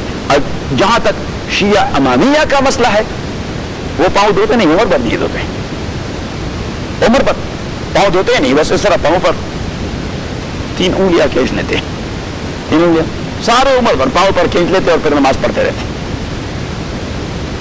تو اہل سنت والجماعت کے نزدیک یا تو پاؤں کا دھونا ہے انکلوڈنگ اینکلز، اور یا اگر طہارت کاملہ، یا طہارت کاملہ کے بعد آپ نے موزے اسے پہنائے ہوں. موزے چمڑے سے بنے ہوتے ہیں. کیسے بنے ہوتے ہیں؟ یا ریکسین سے بنے ہوتے ہیں، جس کسی سے صحیح. میں نے موزہ اور ہوتا ہے، یہ تبلیغ حضرات کے پاس ہیں، اگر آپ لینا چاہیں تو یہ آپ کو لے لائے گا، تو سردیوں میں بڑا کام دے گا. یہ رفیق صاحب سے کہہ دیں یہ ہم سب کے لیے ایک جوڑا موزوں کا انتظام کر دیں. پیسے ہم دے دیں گے، پیسے ہم دے دیں گے. ہاں وہ رائون میں زیادہ ملتے ہیں، رائون میں تو پورا بازار لگا ہوتا ہے، اور تبلیغ حضرات سارے اور آسانی ہوتی ہے اس میں. یعنی آپ آج پہنائیں اور 24 گھنٹے کے لیے آپ کی چھٹی ہو گئی، اور جیسے بھی وضو بنائے بس اسے اس طرح 3 انگلیاں. اور حضرت علی رضی اللہ تعالیٰ نے فرمایا کہ لو کان الدین بالعقل لقلت ان اسفل الخفین اولا بالمسح من ظاہرہما. وہ کہتے ہیں کہ شریعت نام اس چیز کا ہے کہ پیغمبر نے کیا حرکت کی ہے. اگر شریعت عقل پہ ڈیپینڈ کرتی تو میں کہہ دیتا کہ موزوں کو آپ نیچے سے مسح کر دیں، کیونکہ یہ مسح کرتے ہیں آپ طہارت کے لیے، تو قدورت وہ تو نیچے والے پاؤں کو زیادہ پہنچتی ہے، اوپر والوں کو کم پہنچتی ہے.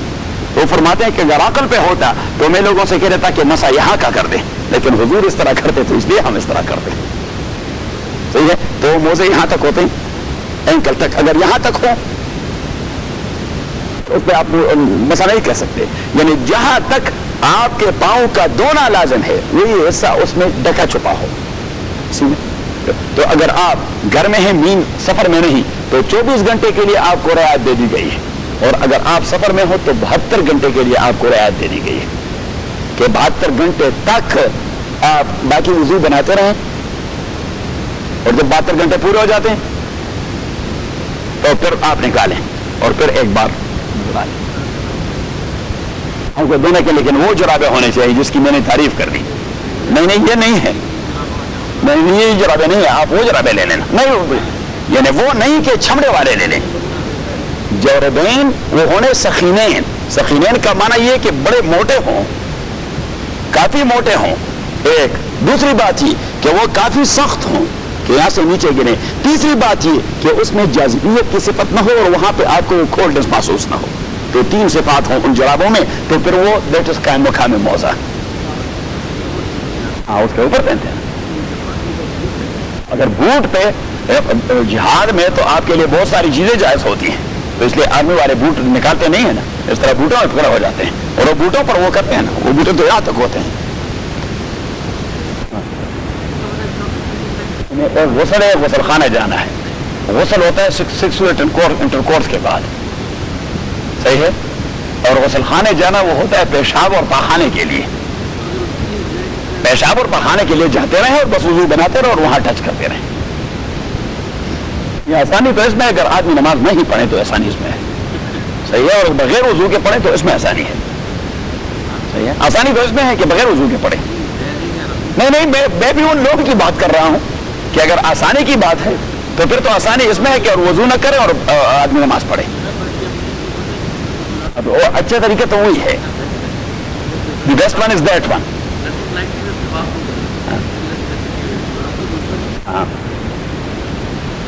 ان کنتم جنبن، اگر آپ جنابت میں، فتطہروا تو کامل غسل کرتے رہیں. فتطہروا کامل پیوریفیکیشن کریں.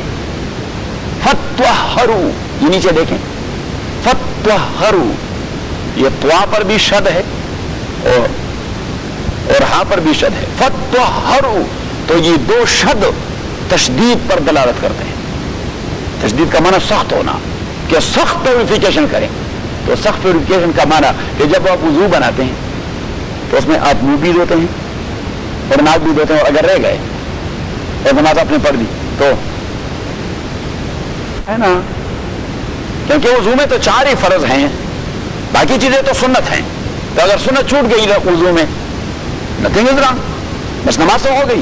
البتہ آپ کی وضو کامل نہیں، آپ کو وہ رواج نہیں ملے گا جو کامل وضو پہ ملتا ہے، صحیح. تو اب وضو میں منہ دھونا اور ناک دھونا سنت ہے، لیکن جب سیکسول انٹرکورس ہو جائے اور جنابت ہو جائے تو جنابت کے بعد منہ دھونا اور ناک دھونا فرض ہے. اسے کہتے ہیں فتطہروا. اس لیے اللہ کریم نے 2 شبد دے دیے کہ مکمل پیوریفیکیشن ہونی چاہیے. کیا؟ مکمل پیوریفیکیشن ہونی چاہیے، اور اس میں غرغرے کرنا، غرارے کرنا وہ سنت ہے. دعا اس کا فرض ہے اور غرارے کرنا سنت ہے، کہ منہ میں صحیح اور ناک میں، تاکہ یہاں وہ تلخی سی پیدا ہو جائے، وہ سنت ہے.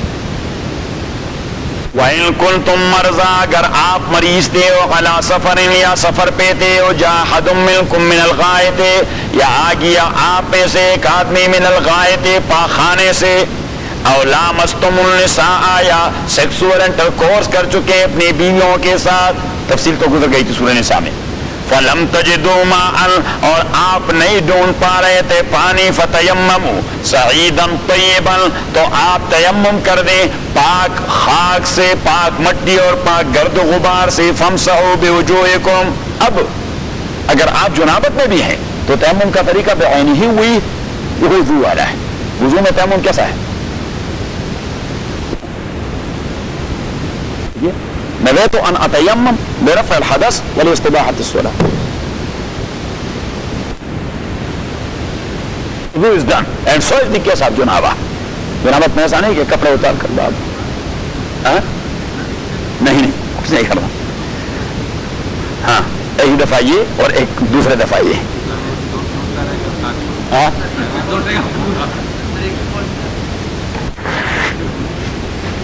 دیکھیں طریقہ دکھائیں. نویت ان اتیمم برفع الحدث والاستباحة الصلاة. آپ کو عربی میں نہیں آتا؟ اردو میں کہہ دیں کہ میں نیت کرتا ہوں تیمم کرنے کا تاکہ میری ناپاکی دور ہو جائے اور نماز پڑھنا میرے لیے جائز ہو جائے. ڈب دوسرا ڈب ایوری تھنگ از ڈن. نہیں بس ایک ہم سہو کیونکہ آپ پیوریفیکیشن کے لیے کر رہے ہیں. 3 بار اگر آپ ہاتھ مارے گر پر اور چہرے پر تو پاکی نہیں ہوئی, ناپاکی ہوئی. اگر 3 بار آپ گر پہ ہاتھ مارے اور چہرے پر لگائیں تو آپ کی تو پوری میک اپ ہو جائے گی. نہیں کتنی مٹی ہوتی ہے. فَامْسَحُوا بِوُجُوهِكُمْ آپ مسح کریں بِوُجُوهِكُمْ اپنے چہروں کو وَأَيْدِيكُمْ اور اپنے ہاتھوں کو مِنْهُ اس سعید میں سے تراب میں سے ڈس میں سے ما یرید اللہ اللہ ارادہ نہیں کرتا لیجعل علیکم من حرج کہ ڈال دے آپ کے اوپر کوئی ہارڈشپ ولکن یرید لیکن اللہ ارادہ کرتا ہے لیطہرکم کہ پاک کر دے آپ کو ولیتم نعمتہ علیکم اور پورا کر دے اپنی مہربانی آپ کے اوپر اور آسان احکام دے دیں لعلکم تشکرون تاکہ آپ شکر ادا کرتے رہیں. ادروائز آپ بیمار ہوں گے پانی استعمال کرنے پر قادر بھی نہیں ہوں گے اور نماز بھی آپ نہیں چھوڑ سکیں گے تو پھر آپ نے غسل کرنے اپنے کو مروانا ہے نہیں جی. بس آپ کے لیے پانی استعمال کرنا جائز نہیں ہے طبی نقطۂ نگاہ سے. بس تیمم کر دیں اور نماز پڑھیں اور شکریہ ادا کریں. اللہ تعالیٰ کتنے مہربان ذات ہے. اللہ بھی فرماتے ہیں کہ میں آپ کو مصیبت میں تو نہیں ڈالتا. ما یرید اللہ لیجعل علیکم من حرج. اب آپ بیمار ہوں گے اور پانی اس بیماری کے لیے وَاذْكُرُوا نعمت اللہ علیکم اور یاد کریں اللہ تعالیٰ کی نعمت آپ کے اوپر. یا مثلا آپ سیاچین گلیشیئر میں ہیں اور وہاں پانی گرم کرنے کا بھی کوئی آپ کے پاس بندوبست نہیں ہے اور اگر ٹھنڈا پانی وہ برف والا ڈال دے اور وہاں تو برف والی ہوائیں تو وہ آپ کیا کریں گے؟ بس یہی کریں گے. نہیں وہ تو ٹینٹ جو ہوتا ہے ٹینٹ کے اندر تو برف نہیں ہوتا نا. وَاذْكُرُوا نعمت اللہ علیکم اور یاد کیجئے اللہ تعالیٰ کی نعمت آپ کے اوپر. وَمِيثَاقَهُ الَّذِي اور اللہ کا وہ وعدہ وَاثَقَكُمْ بِهِ جو مضبوط کروا دیا ہے آپ کے ساتھ. وہ وعدہ اِذْ قُلْتُمْ جب آپ نے کہہ دیا سمعنا ہم نے سن لیے اللہ کے احکام وَأَطَعْنَا اور اوبے کر دیے. تو اب آپ یہ وعدہ کر چکے ہیں تو آپ نے اوبے کرنا ہوگا. واتقوا اللہ اور ڈریے اللہ تعالیٰ سے. ان اللہ تحقیق اللہ تعالیٰ علیم بذات الصدور علم رکھنے والا ہے بذات الصدور سینوں والوں پر. سینوں والوں پر مینز کہ آپ کے سینے کے اندر جو دل ہے میں اسی پر بھی علم رکھتا ہوں کہ کیا کچھ وہاں پہ گڑبڑ ہوتا ہے. یا ایھا الذین آمنوا وہی آیت جو سورہ نساء میں نے پک کر دی تھی یہاں سے. یا ایھا الذین آمنوا او ایمان والو کونو قوامین للہ آپ بنیے قوامین حکمران اللہ کے لیے. حکومت کریں گے ہاں اللہ کے لیے اللہ کے خوف کو مد نظر رکھتے ہوئے. شہداء بالقسط اور آپ گواہی دیں گے بالقسط انصاف کو مد نظر رکھتے ہوئے. وہاں پہ تھوڑی سی تبدیلی تھی. یاد ہے آپ کو؟ نہیں یاد؟ تو پھر تو آپ کو وہاں پہ قوامین بالقسط شہداء للہ آیا تھا اور یہاں پہ قوامین للہ شہداء بالقسط. تو میں نے کہا کہ جو 2 شرائط حکومت کے لیے وہ 2 شرائط شہادت کے لیے. حکومت کے لیے کیا 2 شرائط ہیں کہ حاکم میں کیا کچھ ہونی چاہیے خدا خوفی اور عدل کا تقاضا. خدا خوفی اور عدل کا تقاضا. شاہد میں کیا ہونی چاہیے خدا خوفی اور عدل کا تقاضا. بس. الا یجرمنکم شنآن قوم اور باعث نہ کر دیں آپ لوگوں کو شنآن قوم کسی قوم کے ساتھ آپ کی دشمنی اور ہیٹڈ الا اللہ تعدلوا اس بات پر کہ آپ عدل نہ کریں دشمنی کی وجہ سے. اعدلوا عدل کریں. اعدلوا عدل کریں. واقرب للتقوی، یہ عدل ہی آپ کو قریب لے جانے والے تقوی کی. اگر آپ عدل کرتے رہیں گے تو متقی بنتے جائیں گے، اور ظلم کرتے رہیں گے تو بدماش بنتے جاؤ گے. تو واقرب للتقوی، اگر تقوی آپ کا مقصود ہے تو تقوی کے لیے آپ نے عدل والی ٹکٹ خریدنی اور عدل والی گاڑی میں سوار ہونا ہے. صحیح ہے؟ کون سی گاڑی میں سوار ہونا؟ عدل والی گاڑی میں سوار ہو. عدل والی گاڑی میں سوار ہو جائیں گے تو تقوی کے اسٹیشن پہ جا پہنچیں گے. ظلم والی گاڑی میں سوار ہو جائیں گے جہنم میں پہنچ جائیں گے. یہی واتقوا اللہ، اور ڈریے اللہ تعالیٰ سے. ان اللہ، تحقیق اللہ تعالیٰ، خبیر بما تعملون، خبردار ہے آپ کے سارے اعمال سے. وعد اللہ الذین، وعدہ کر دیا ہے اللہ تعالیٰ نے ان لوگوں سے جو ایمان لا چکے ہیں، وعملوا الصالحات، اور صالح اعمال کر چکے ہیں. دیکھیے جہاں بھی اللہ ایمان کا تذکرہ کرتا ہے رائٹ ہے اس کے بعد عمل صالح کا تذکرہ کرتا ہے، کیونکہ وداؤٹ عمل صالح ایمان has know any light. Only Iman cannot protect you from the punishment of Allah subhanahu wa ta'ala. You will be for a long while in the hellfire if your amal is not salih. یہ اعمال صالح یہ ایمان کو light دے دیتے ہیں. ایمان کو کیا دے دیتے ہیں؟ ہاں، روشنی دے دیتے ہیں. ایمان کی حیثیت ایک بلب کی ہے، اعمال صالح اسے لائٹ پہنچا دیتی ہے. بلب آپ کے پاس موجود ہے لیکن وہاں سے کوئی آپ کو انرجائز نہیں کر رہا، اس بلب کو آپ انرجائز نہیں کر رہے.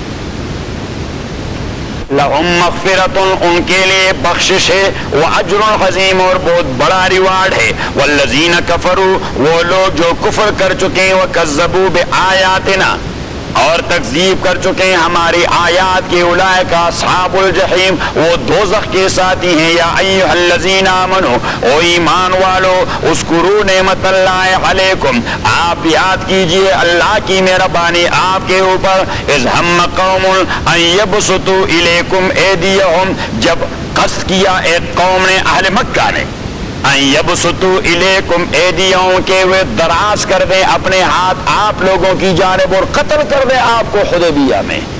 قتل کر دیں آپ کو کہاں؟ حدیبیہ میں. فکف ایدیہم عنکم، اللہ تعالیٰ نے آپ کے ہاتھوں کو رکوایا ان سے. اگر آپ کے ہاتھوں کو میں نہ رکواتا اور آپ لوگوں سے معمولی سی حرکت ہو جاتی تو وہ تو تیار کرے تھے آپ پر یلغار کرنے. انہوں نے تو پوری تیاری کی تھی، آپ تو عمرے کے لیے جا رہے تھے، وہ تو جنگ کے موڈ میں تھے. لیکن اللہ کریم نے فرمایا میں نے آپ کے ہاتھوں کو کنٹرول کر دیا. آپ کے ہاتھوں کو، اگر آپ کے ہاتھوں سے کوئی ادنا سی حرکت ہو جاتی تو وہ تو تیار بیٹھے تھے. واتقوا اللہ، اور ڈریے اللہ تعالیٰ سے. وعلی اللہ فلیتوکل المؤمنون، اور خاص اللہ تعالیٰ پر سارے مومن توکل اور اعتماد رکھیں. الحمدللہ رب العالمین، والصلاة والسلام علی اشرف الانبیاء والمرسلین محمد وآلہ واصحابہ اجمعین. اللہم ربنا ارحمنا بالقرآن العظیم، اللہم ذکرنا من القرآن ما نسینا وعلمنا منہ ما جہلنا واذکرنا تلاوتہ آناء اللیل وآناء النہار. وصلی اللہ تعالی علی خیر خلقہ محمد وآلہ وسلم. بسم اللہ الرحمن الرحیم. آیت نمبر 12. میں ابتدا میں کہہ دیا تھا کہ یہ سورت مضامین کے اعتبار سے سن 6 ہجری کے اواخر یا 7 ہجری کے اوائل میں نازل ہوا ہے. اس میں صلح حدیبیہ کا تذکرہ ہے. یہی یا ایھا الذین آمنوا اذکروا نعمت اللہ علیکم، آیت نمبر 11. اس صورت میں موضوع کے اعتبار سے یہود و نصارہ کا تذکرہ ہے کہ انہوں نے ہمیشہ اپنے دین کو عداوت اور دشمنی کی بین چڑھا دیا. آپ اس کردار کا مظاہرہ نہ کریں، آپ انتقام والا جذبہ ہمیشہ دبائے رکھیں، کیونکہ انہوں نے جو انتقام والا جذبہ ہمیشہ ابھارا تو ان کا حشر کیا کچھ ہوا. جب موقع تھا تو لڑنے سے انکار کر دیا، جہاں موقع نہیں وہاں لڑنے پر اتر آئے. دوسری قوم کے ساتھ جنہوں نے ان کا حق سلب کر لیا تھا، اگر انہی کے ساتھ جھگڑنے اور لڑنے کی حکم آ گیا تو انہوں نے انکار کر دیا اور آپس میں ایک دوسرے کو قتل کرنے لگے. آپ ایسا نہ کریں. وَلَقَدْ أَخَذَ اللَّهُ مِيثَاقَ بَنِي إِسْرَائِيلَ، اور تحقیق لے لیا تھا اللہ تعالیٰ نے پکا وعدہ بنی اسرائیل سے. اور پکا وعدہ کس چیز کا؟ کہ آپ کتاب کو فالو کریں گے اور پیغمبر کی اتباع کریں گے. وَبَعَثْنَا مِنْهُمُ اثْنَيْ عَشَرَ نَقِيبًا اور مقرر کر دیے تھے ہم نے منہم ان میں سے 12 نقیبا 12 سردار. نقیب کا معنی ہے سردار. 12 سردار کیونکہ ان کے قبیلے 12 تھے. اسحاق کا بیٹا تھا حضرت یعقوب اور یعقوب کے بیٹے تھے 12 اور ہر ایک کی نسل ایک ایک قبیلہ وہ کہلائی گئی. وہ 12 قبیلوں میں منقسم تھے تو ہر قبیلے سے اس کا چیفٹین یا کوئی ریپرزینٹیٹیو لے لیا. وَبَعَثْنَا مِنْهُمُ 12 نَقِيبًا اور مقرر کر دیا ہم نے ان میں سے 12 نقبا 12 سردار 12 ملک صاحبان. ہمارے ہاں ملک صاحبان ہوتے ہیں, آپ کے ہاں چودھری صاحبان ہوتے ہیں, ان کے ہاں وڈیرا صاحبان ہوتے ہیں. علاقے کے چیفٹین کے لیے اپنے اپنی اصطلاحیں ہیں. وَبَعَثْنَا مِنْهُمُ 12 نَقِيبًا وَقَالَ اللَّهُ إِنِّي مَعَكُمْ اور کہہ دیا اللہ تعالیٰ نے ان لوگوں سے پیغمبر کے زبان پر اِنِّي مَعَكُمْ کہ میں آپ کے ساتھ رہوں گا, میں آپ کا ہیلپر رہوں گا. ان 12 کے 12 سے اللہ تعالیٰ نے کہہ دیا کہ میں آپ کو ہیلپ کرتا رہوں گا, لیکن شرط ہے پرووائڈڈ لَإِنْ أَقَمْتُمُ الصَّلَاةَ اگر آپ قائم کرتے رہیں نماز کو, وَآتَيْتُمُ الزَّكَاةَ اور دیتے رہیں زکوٰۃ کو, مین اگر بدنی عبادات کے ساتھ کمیٹڈ رہیں جن میں سے سب سے اہم ترین نماز ہے, اور مالی عبادات کے ساتھ کمیٹڈ رہے جس میں سب سے اہم ترین زکوٰۃ ہے. وَآمَنْتُمْ بِرُسُلِي اور عقیدہ رکھا آپ لوگوں نے میرے انبیاء پر اور رسولوں پر, عقیدے کے پکے رہے اور عقیدے کے پکے.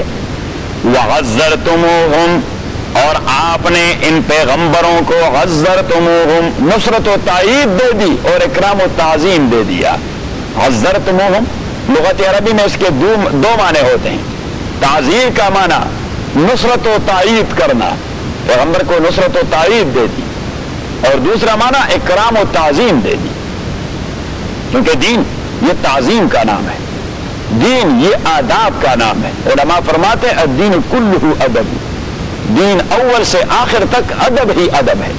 جہاں پہ ادب ہی آ جاتی ہے, ایٹیکیٹس ختم ہو جاتے ہیں, وہاں دینداری نہیں رہتی, وہاں دینداری نہیں رہتی. آپ ہمارے دینی مدارس میں چلے جائیں, کوئی طالب علم استاد کی غیر حاضری میں اس کے پیر رکھ پر قدم نہیں رکھ سکتا, کیونکہ اگینسٹ ایٹیکیٹس. ہی از مائی شیخ, میرے استاد ہیں. صحیح.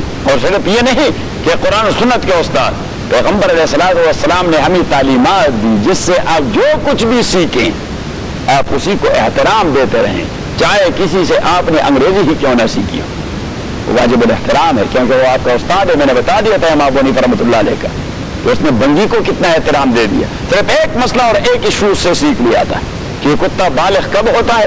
اس نے کہہ دیا کہ نر کتا تب بالغ ہوتا ہے جب پاؤں اٹھا کر کسی درخت یا دیوار پر پیشاب کرے. تو وہ گزر رہا تھا اور امام صلی اللہ علیہ وسلم درس میں مشغول تھے, فوراً اس کے احترام کے لیے اٹھ کھڑے ہوئے. شاگرد نے عرض کیا جی یہ اس نے کہا میرا استاد ہے, اس بندی سے جس کے ساتھ کھٹتے ہیں اس سے میں نے ایک مسئلہ سیکھ لیا ہے. اور پتہ نہیں یہاں تو اللہ رحم فرمائے کہ یہاں پہ ٹیچر کا کیا احترام ہوتا ہے, کیا ہوتا ہے, بے ادب قسم کی مخلوق ہے یہاں. ہاں یونیورسٹی میں مجھے پتہ نہیں, یہ یونیورسٹی کے اسٹوڈنٹس ہیں. ہاں نہیں تو یونیورسٹی کے اسٹوڈنٹس ہیں, یہ رہ چکے ہیں.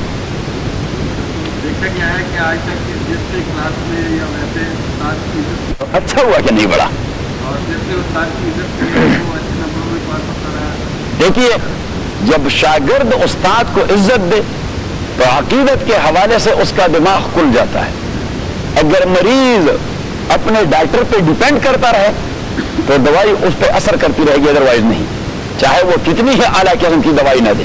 جب تک آپ کے نفسیات میں انفعالی کیفیت نہ پیدا ہو. انفعالی کیفیت کا معنی قبول کرنے والا مادہ. اب قبول کرنے والا مادہ یہ ہوتا ہے عقیدت کی بنیاد پر. عقیدت اور محبت اور لو نہ ہو, عقیدت پیدا نہ ہو, ایک آدمی پر آپ کا اعتقاد پیدا نہ ہو, وہاں آپ یہ پلے کچھ نہیں پڑے گا. اس لیے تو آگے نہیں بڑھتے کہ ان کی انفعالی کیفیت وہ نہیں انسپائر ہوتی. اللہ اکبر. وقال اللہ انی معکم لئن اقمتم الصلاۃ وآتیتم الزکاۃ وآمنتم برسلی اور آپ ایمان رکھ چکے میرے انبیاء پر، وعزرتموہم ان کو تائید و نصرت دے دی، وعزرتموہم اکرام اور تعظیم دے دی، واقرضتم اللہ قرضا حسنا، واقرضتم اللہ قرضا. یہ دیکھیے اکرام اور تعظیم پر لوگ بڑے بن چکے ہیں. امام شافعی رحمۃ اللہ علیہ بغداد آئے تھے، امام ابو حنیفہ رحمۃ اللہ علیہ کے مرکز مبارک پہ گئے، امام ابو حنیفہ کی قبر پہ گئے. اب امام شافعی رحمۃ اللہ علیہ کا مسلک ہے رات کو عشاء کے وقت وتر علیحدہ پڑھنا، یعنی 2 رکعت پڑھنا اور پھر 1 رکعت پڑھنا، 2 رکعت پڑھنا اور پھر اس کے بعد 1 رکعت پڑھنا. ہم تو تینوں اکٹھے پڑھتے ہیں، وہ 2 رکعت پہ سلام پھیر کے پھر 1 رکعت پڑھتے ہیں، صحیح. اور اس میں دعا قنوت نہیں پڑھتے، وہ سمپل ہی پڑھ دیتے ہیں، دعا قنوت نہیں پڑھتے. وہ امام شافعی رحمۃ اللہ علیہ دعا قنوت وہ صبح کی نماز میں پڑھتے ہیں، دوسری رکعت میں رکوع کے بعد پڑھتے ہیں دعا قنوت. لیکن وہ بغداد گئے، جتنے دن امام ابو حنیفہ رحمۃ اللہ علیہ کی مسجد رہے اس نے رات وتر امام ابو حنیفہ رحمۃ اللہ علیہ کے مسلک کے مطابق پڑھی، اور صبح نماز میں اس نے قنوت نہیں پڑھی اور رفع الیدین بھی نہیں کیا. رکوع اور سجدہ میں جاتے وقت اس کا مذہب ہے، لیکن اس نے کہا کہ نہیں، اتنے بڑے امام جو ہمارے استادوں کے استاد تھے اور جو ہم سے زیادہ جاننے والے تھے، جی کہ بحیثیت مجتہد میرا اتحاد دوسری طرف جا چکا ہے، لیکن اس آدمی سے مجھے حیا آ جاتی ہے. یہی ہوتا ہے ادب. تبھی تو اتنے بڑے لوگ بن گئے. امام مالک رحمۃ اللہ علیہ وہ مسجد نبوی میں درس دیتے رہے، اسے حبر مدنی کہتے ہیں، مدینے کا عالم. کیا مدینے کے عالم؟ عام طور پر امام مالک کا روٹین یہ ہوتا تھا کہ نبی کریم صلی اللہ علیہ وسلم کے مسجد مبارک کے سراؤنڈنگ میں آپ پہنچتے تو جوتے اتار لیتے، وہاں دور سے 1 میل دور سے جوتے اتار لیتے اور کیا پڑھا جاتے کہ حضور علیہ الصلوۃ والسلام کی قدم لگی ہوگی کہیں، میرے ناپاک جوتے اس کے قدم پہ نہ پڑ جائیں. اور کبھی بھی جب بھی مسجد آئے رائٹ اوے رسول اللہ کی قبر پہ چلے گئے، اللہم صلی علیہ یا رسول اللہ. اور پھر جب بیٹے تو جب حدیث پڑھاتے رہے تو کہتے کہ قال حدثنی صاحب حاضر القبر کے. ابن عمر فرماتے ہیں کہ اس قبر کے مکین نے مجھے ہی کہہ دیا ہے. اور جب وہ یہ لفظ کہہ رہے تھے تو اس کے آنکھیں میں سرخی آ جاتی کہ حدثنی صاحب حاضر القبر، اس قبر کے رہنے والے نے مجھے ہی خبر دے دی. عبداللہ ابن عمر سے جو روایت کرتے ہیں. وقال اللہ انی معکم لئن اقمتم الصلاۃ وآتیتم الزکاۃ وآمنتم برسلی وعزرتموہم واقرضتم اللہ قرضا حسنا، اور قرض دے دیا آپ نے اللہ تعالیٰ کو قرض حسن، مین اپنا مال اللہ کے راستے میں لگایا. تفصیل گزر چکی ہے سورہ بقرہ میں. لو کفرن عنکم سیئاتکم، میں محوا کر دوں گا، زائل کر دوں گا، ریموو کر دوں گا سیئاتکم، آپ کے گناہوں کو، آپ کے پرسنل ریکارڈ کو صاف کر دوں گا. آپ کا جو پرسنل فائل بن چکا ہے، اگر آپ یہ کام کرتے رہے تو پرسنل ریکارڈ پہ آپ کے جو ڈیبٹس ہیں ان تمام کو میں ختم کر دوں گا، ڈیبٹس نکالے جائیں گے. وَلَأُدْخِلَنَّكُمْ، اور داخل کر دیں گے آپ کو جنات، باغات کے اندر، تجری من تحتہا الانہار، رواں دوا ہوں گے ان کے نیچے ان جنتوں میں، الانہار مختلف قسم کی نہریں. فمن کفر بعد ذالک، اور جس نے کفر کر دیا اس واضح حکم کے بعد، فقد ضل سواء السبیل، وہ خطا کر چکا ہے معتدل راستے کو، معتدل راستے سے وہ بھٹک گیا. سواء السبیل کا معنی بیلنس پاتھ، سواء السبیل کا معنی بیلنس پاتھ، کہ وہ بیلنس پاتھ سے بھٹک چکا ہے. بما نقضیم میثاقہم، ہمارے شیخ فرمایا کرتے تھے فقد ضل سواء السبیل، کہ اس کا معنی یہ کہ پٹری سے وہ گر چکا ہے، وہ پٹری سے. اور جو ٹرین پٹری سے ایک بار گر پڑے اسے پھر واپس پٹری پہ لانا دل گردے کی بات ہے، وہ دھنستا رہتا ہے پھر زمین میں، وہ دھنس جاتا ہے زمین میں. فبما نقضیم میثاقہم، بس ان کے توڑنے کی وجہ سے جو انہوں نے اپنے وعدے کو توڑ ڈالا، لعناہم، ہم نے ملعون کر دیا ان کو، وجعلنا قلوبہم قاسیہ، اور ہم نے وجعلنا قلوبہم قاسیہ، اور ہم نے کر دیے ان کے دل بہت سخت، قاسیہ بہت سخت. اب کتنے سخت ہو گئے؟ یہ بعد میں اس سختی کی تصویر اور نقشہ اللہ تعالیٰ کھینچ رہا ہے کہ اس سے زیادہ سختی کیا ہو سکتی ہے کہ وہ اللہ کو چیلنج کرتے رہے, اللہ نے جو تورات بھجوایا تھا وہ اپنے تئیں اسے تبدیل کرواتے رہے. تو جو آدمی اتنا جرأت مند ہو کہ اللہ کے نازل کردہ آئین کو وہ آٹے کی ناک کی طرح ادھر ادھر موڑتے رہیں, تو اللہ کریم فرماتے ہیں اٹ مینس کہ اس کا دل بہت سخت ہو گیا ہے, کوئی خوف خدا ہے نہیں. یحرفون الکلمہ عن مواضعہ, یحرفون وہ تبدیل کرتے رہے الکلمہ تورات کے کلمے عن مواضعہ اپنے جگہوں سے, ونسو حظا اور چھوڑ دیا انہوں نے حظا مما ذکروا بہ, ونسو اور چھوڑ دیا انہوں نے حظا علم کا وہ حصہ ذکروا بہ جس کے ذریعے انہیں نصیحت کر دی گئی تھی. ولا تزال تطلع علی خائنۃ منہم, اور ہمیشہ ہوں گے آپ او محمد صلی اللہ علیہ وسلم ان یہود کے درمیان یہ چیز جینیٹیکل آ رہی ہے کہ یہ ہمیشہ خیانت کرتے رہیں گے. ولا تزالو ہمیشہ ہوں گے آپ او محمد صلی اللہ علیہ وسلم تطلعو کہ انفارم ہوتے جائیں گے علی خائنۃ منہم ان کی خیانتوں سے, آپ کو انفارمیشن ملتی رہے گی کہ فلاں قبیلے نے یہ خیانت کی, فلاں نے یہ خیانت کی, فلاں نے یہ خیانت کی. کل ہم پیکٹ آف حدیبیہ وہاں یوتھ کلاس میں پڑھا رہے تھے کہ نبی کریم صلی اللہ علیہ وسلم نے پیکٹ آف حدیبیہ جو کر دیا, 3 طبقے تھے مدینہ میں رہنے والے, ایک مشرکین ایڈلیٹرز مشرکین جو اسلام نہیں رہے تھے لیکن منافق بن چکے تھے, اس طرح عبداللہ ابن ابی, لہذا وہ اپنے آپ کو کلیئر نہیں کرتے رہے, لہذا حضور علیہ الصلوۃ والسلام اسے مسلمان کی حیثیت سے ڈیل کرتا رہا, اور دوسرے مسلمان جو انصار و مہاجرین تھے, اور تیسرے یہودی جن کے 3 قبیلے تھے. حضور علیہ الصلوۃ والسلام نے ان یہود کے تینوں قبیلوں کو بلایا کہ آج کے بعد مدینہ کی حیثیت اسٹیٹ کی, پیکٹ آف مدینہ, میثاق مدینہ مشہور چارٹر ہے جو حضور علیہ الصلوۃ والسلام نے پہنچتے ہی مدینہ کے یہودیوں کے ساتھ معاہدہ کروایا. اس معاہدے کے چیدہ آرٹیکل یہ تھے فرسٹ آف آل کہ آل دا سگنیٹریز وہ ریسپیکٹیبل سٹیزن اور ریسپیکٹیبل نیشنلز ہوں گے اس ریاست کے. ایک دوسری بات کہ کوئی بھی کمیونٹی جو سگنیٹریز ہیں وہ مشرکین مکہ کے ساتھ کوئی خفیہ معاہدہ نہیں کریں گے, دوسری بات, اور ان کے ساتھ کسی سازش میں شریک نہیں ہوں گے. اور تیسری بات کہ ہر ایک کی لائف, اسی کی پراپرٹی اور اسی کی عزت اور ڈگنیٹی یہ محفوظ ہوگی, اس کو پروٹیکٹ کرنا ہماری ذمہ داری ہوگی. اور چوتھی بات, رسول اللہ صلی اللہ علیہ وسلم نے لکھوا ڈالی میثاق مدینہ میں کہ ہر ایک individual he will be equal in the eyes of law. لہذا اگر کوئی انلیگل کرائم کا ارتکاب کرتا ہے تو وہ subject to law of the land اسے اپلائی ہوتی جائے گی, چاہے وہ یہودی ہو چاہے وہ مسلمان ہو, جو کچھ بھی ہو. اور 5ویں بات آپ صلی اللہ علیہ وسلم نے یہ لکھوا دی کہ اپنے عبادات اپنے طور پر کروانے میں تمام کمیونٹیز آزاد ہوں گے اور کوئی ان کے عبادات میں انٹرفیرنس نہیں کرتا رہے گا. صحیح. اب یہ معاہدہ جب آپ صلی اللہ علیہ وسلم نے کروا دیا, رائٹ اوے اسی معاہدے کے بعد ابو سفیان نے رابطہ کر دیا یہود سے اور انہوں نے سازش شروع کر دی. اور رسول اللہ علیہ الصلوۃ والسلام کو روزانہ نئی نئی اطلاع ملتی رہی کہ آج بنو قریظہ یہ منصوبہ بنا رہے ہیں, اور آج بنو نذیر یہ منصوبہ بنا رہے ہیں, اور آج بنو قینقاع کے ساتھ ابو جہل کا آدمی آیا تھا وہ یہ منصوبہ بنا رہے ہیں.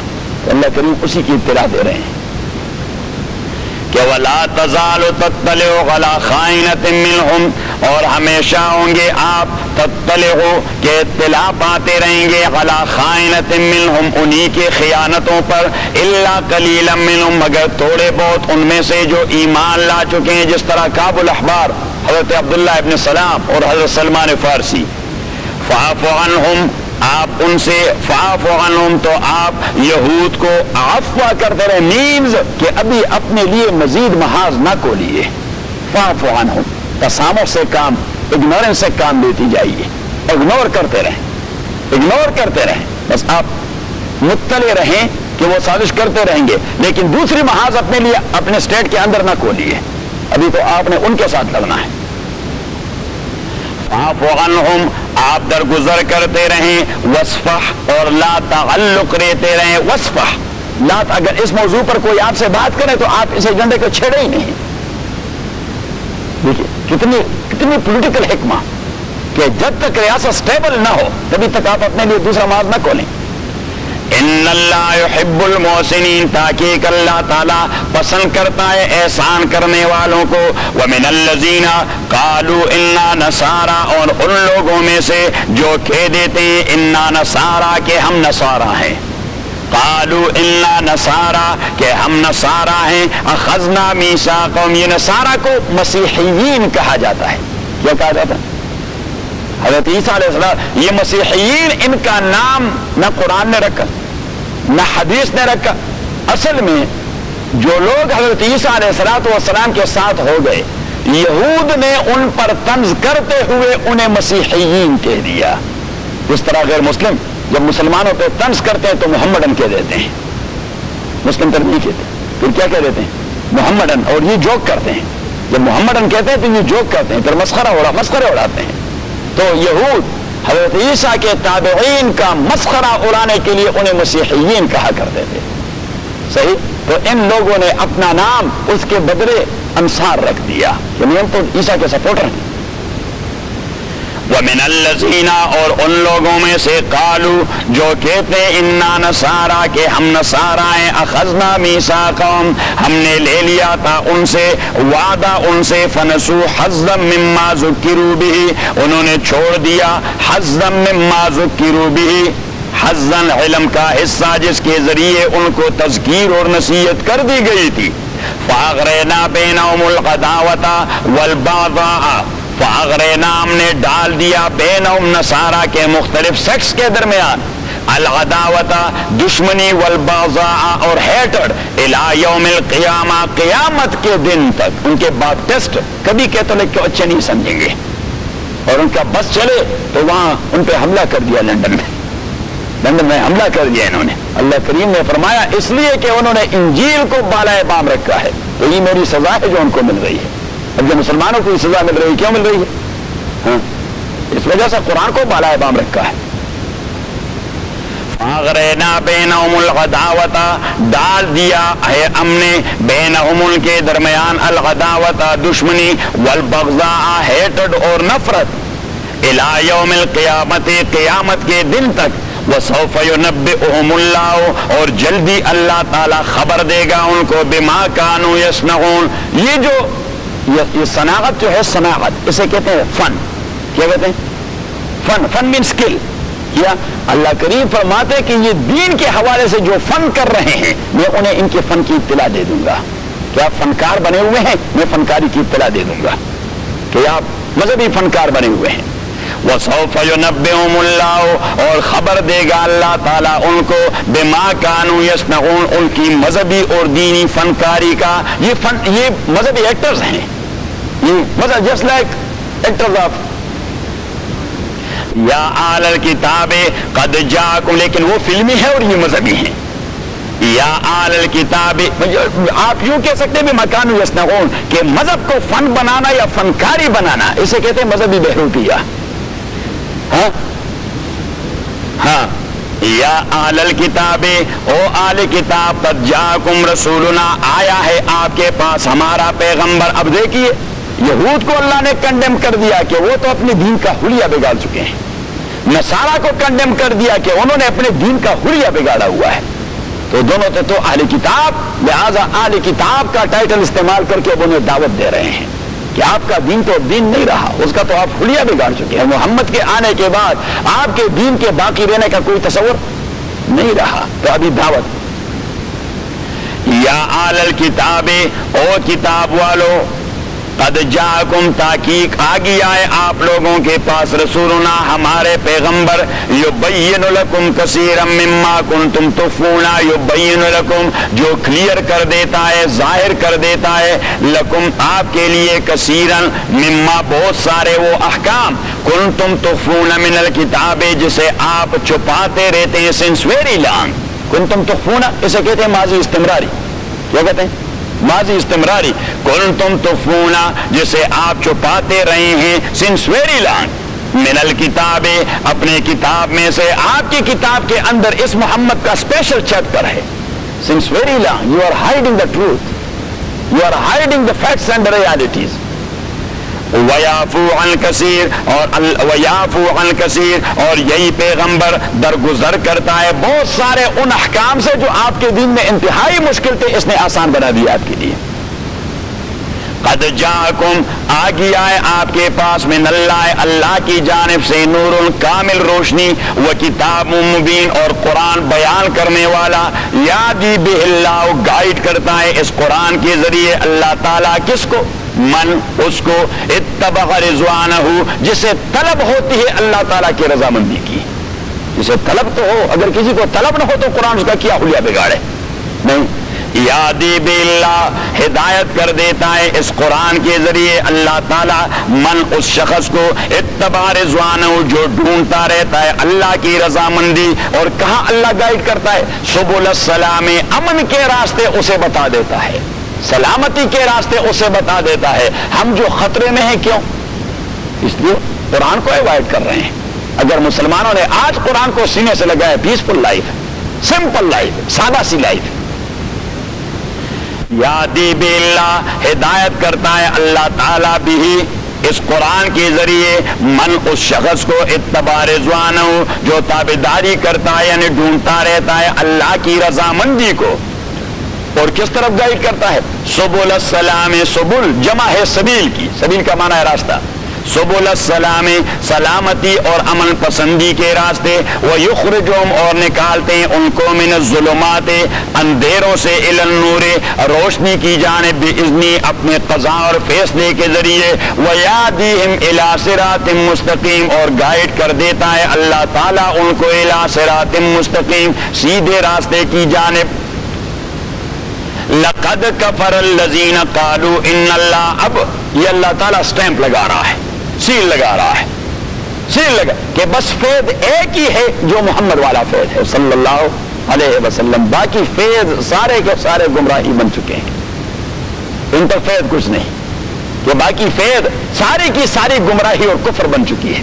کہ آپ کو ماڈرن ٹائپ قسم کے لوگ کہیں گے ہاں جی وہ بھی آسمانی دین کو تو مانتے، اللہ کریم فرماتے خاک مانتے ہیں، خاک مانتے ہیں. انہیں تو وہ تو کہتے ہیں کہ عیسیٰ میں اللہ حلول کر چکا ہے.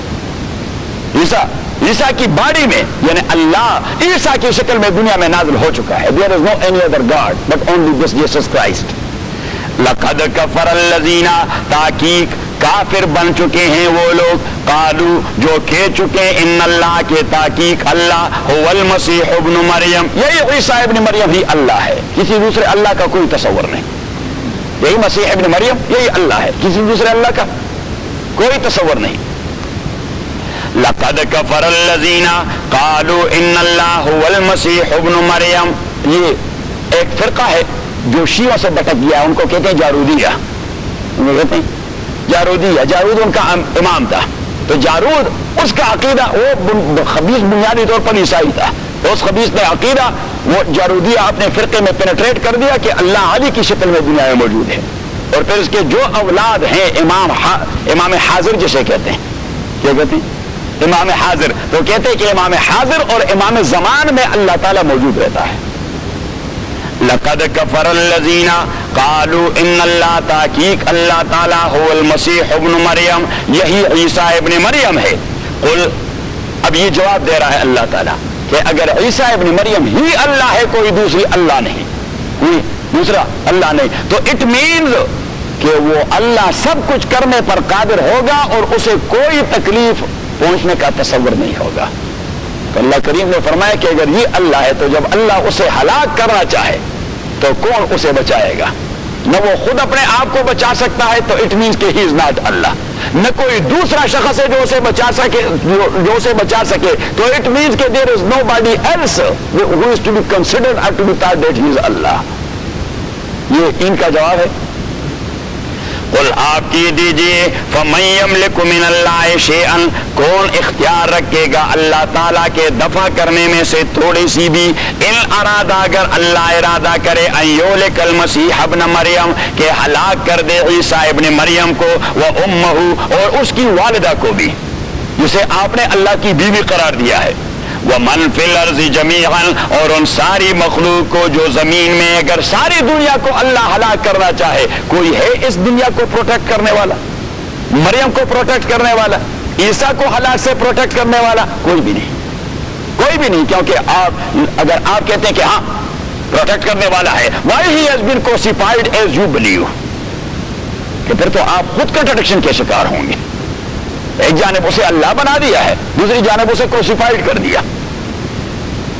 وَلِلَّهِ مُلْكُ السَّمَاوَاتِ وَالْأَرْضِ، وَلِلَّهِ مُلْكُ السَّمَاوَاتِ وَالْأَرْضِ، اور خاص اللہ کے لیے سارا اختیار آسمان اور زمین کا، اور یہ عیسیٰ اور مریم آسمان اور زمین ہی میں ہے، باہر ہے نہیں، تو جو آسمان و زمین ہے اور جو کچھ اس کے اندر ہے وہ اللہ کی مٹھی میں ہے۔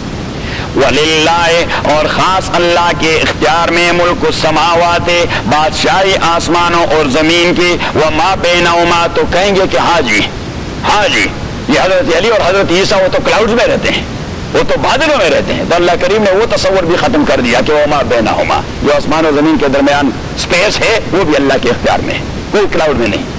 وَمَا بَيْنَهُمَا اور وہ جو ان دونوں کے درمیان ہے، يَخْلُقُ مَا يَشَاءُ اللہ تعالیٰ پیدا کر دیتا ہے وہ جو چاہتا ہے، وَاللَّهُ عَلَىٰ كُلِّ شَيْءٍ قَدِيرٌ اللہ تعالیٰ ہر چیز پہ قدرت رکھنے والا ہے۔ وَقَالَتِ الْيَهُودُ وَالنَّصَارَىٰ نَحْنُ أَبْنَاءُ اللَّهِ وَأَحِبَّاؤُهُ اور کہتے ہیں یہ یہود و نصارہ کہ نحن ابناء اللہ، ہم تو اللہ کے بیٹے ہیں، اتنے عزیز ہیں اللہ کو جتنا بیٹا باپ کو عزیز ہوتا ہے۔ نحن ابناء اللہ، ہم تو خدا کے پیارے بیٹے ہیں، واحباؤہ اور اللہ کے بلاوڈ ہیں، اللہ کے معشوق و محبوب ہیں۔ قل تو آپ کی دیجئے، کیونکہ وہ اس عقیدے کو ڈراپ نہیں کر رہے، یہ تو کہتے ہیں کہ اللہ کے بیٹے ہیں اور اللہ کے محبوب ہیں، اور ساتھ یہ بھی کہہ دیتے ہیں کہ ہمیں ہمارے گناہوں کی تھوڑی بہت سزا ملے گی، تھوڑی بہت سزا قیامت کے دن ملے گی۔ تو اگر آپ اتنے بلاوٹ ہیں اللہ تعالیٰ کے، تو بلاوٹ سم کو تو کبھی آدمی تھپڑ بھی نہیں مارتا۔ تو یہ پھر ان کا جواب پتھر سے کہ قل فلم یعذبکم بذنوبکم، پھر آپ او پیغمبروں سے کی دیجئے کہ اگر واقعی آپ اللہ کے بیٹے ہیں تو وہ پھر کیوں عذاب دیتا ہے آپ کو آپ کے گناہوں کے پس منظر میں؟ نہیں ہے آپ بیٹے، اس لیے تو آپ کو تھپڑ مارتے رہیں گے۔ بل انتم بشر ممن خلق، بل انتم بلکہ آپ بشر انسان ہے، ممن خلق سارے انسانوں کی طرح آپ مخلوق ہے، جس طرح باقی انسان ہے، you are human being as well. بل انتم بلکہ آپ بشر ہیں، ممن خلق بلکہ آپ بشر ہیں، ممن خلق ان مخلوق کے زمرے سے جنہیں اللہ نے پیدا کر دیا ہے۔ تو یہود و نصارہ کے علاوہ باقی جو انسان ہے وہ کیا ہے؟ انسان ہے۔ اکارڈنگ ٹو یہود و نصارہ وہ کیا ہے؟ انسان ہے، تو یو آر دیئر کزنس۔ ان کا جواب پتھر سے کہ then you are their cousins, کہ آپ انہیں انسانوں کے کزن ہیں، تو you are nothing else than a human being, آپ بھی ایک انسان ہیں۔ یغفر لمن یشاء بخشش کرتا ہے اللہ تعالیٰ اس کو جسے وہ چاہے، ویعذب من یشاء اور تعذیب کرتا ہے اس کو جسے وہ چاہے، وللہ ملک السماوات اور خاص اللہ کے لیے بادشاہی آسمانوں اور زمینوں کی، وما بینہما اور اس کے درمیان جو سپیس ہے، وإلیہ المصیر۔ کبھی کسی کو اپنا باپ مون میں نظر آتا ہے، ان کے یہاں ایک لیڈر صاحبہ ہے، وہ کہتے ہیں میرے والد صاحب مجھے مون میں نظر آئے، وإلیہ وہی جو آپ کی بڑی ہے، وإلیہ المصیر، وإلیہ المصیر اور اسی اللہ کی جانب المصیر رجوع ہے آپ لوگوں کی۔ یا اہل الکتاب او اہل کتاب قد جاءکم رسول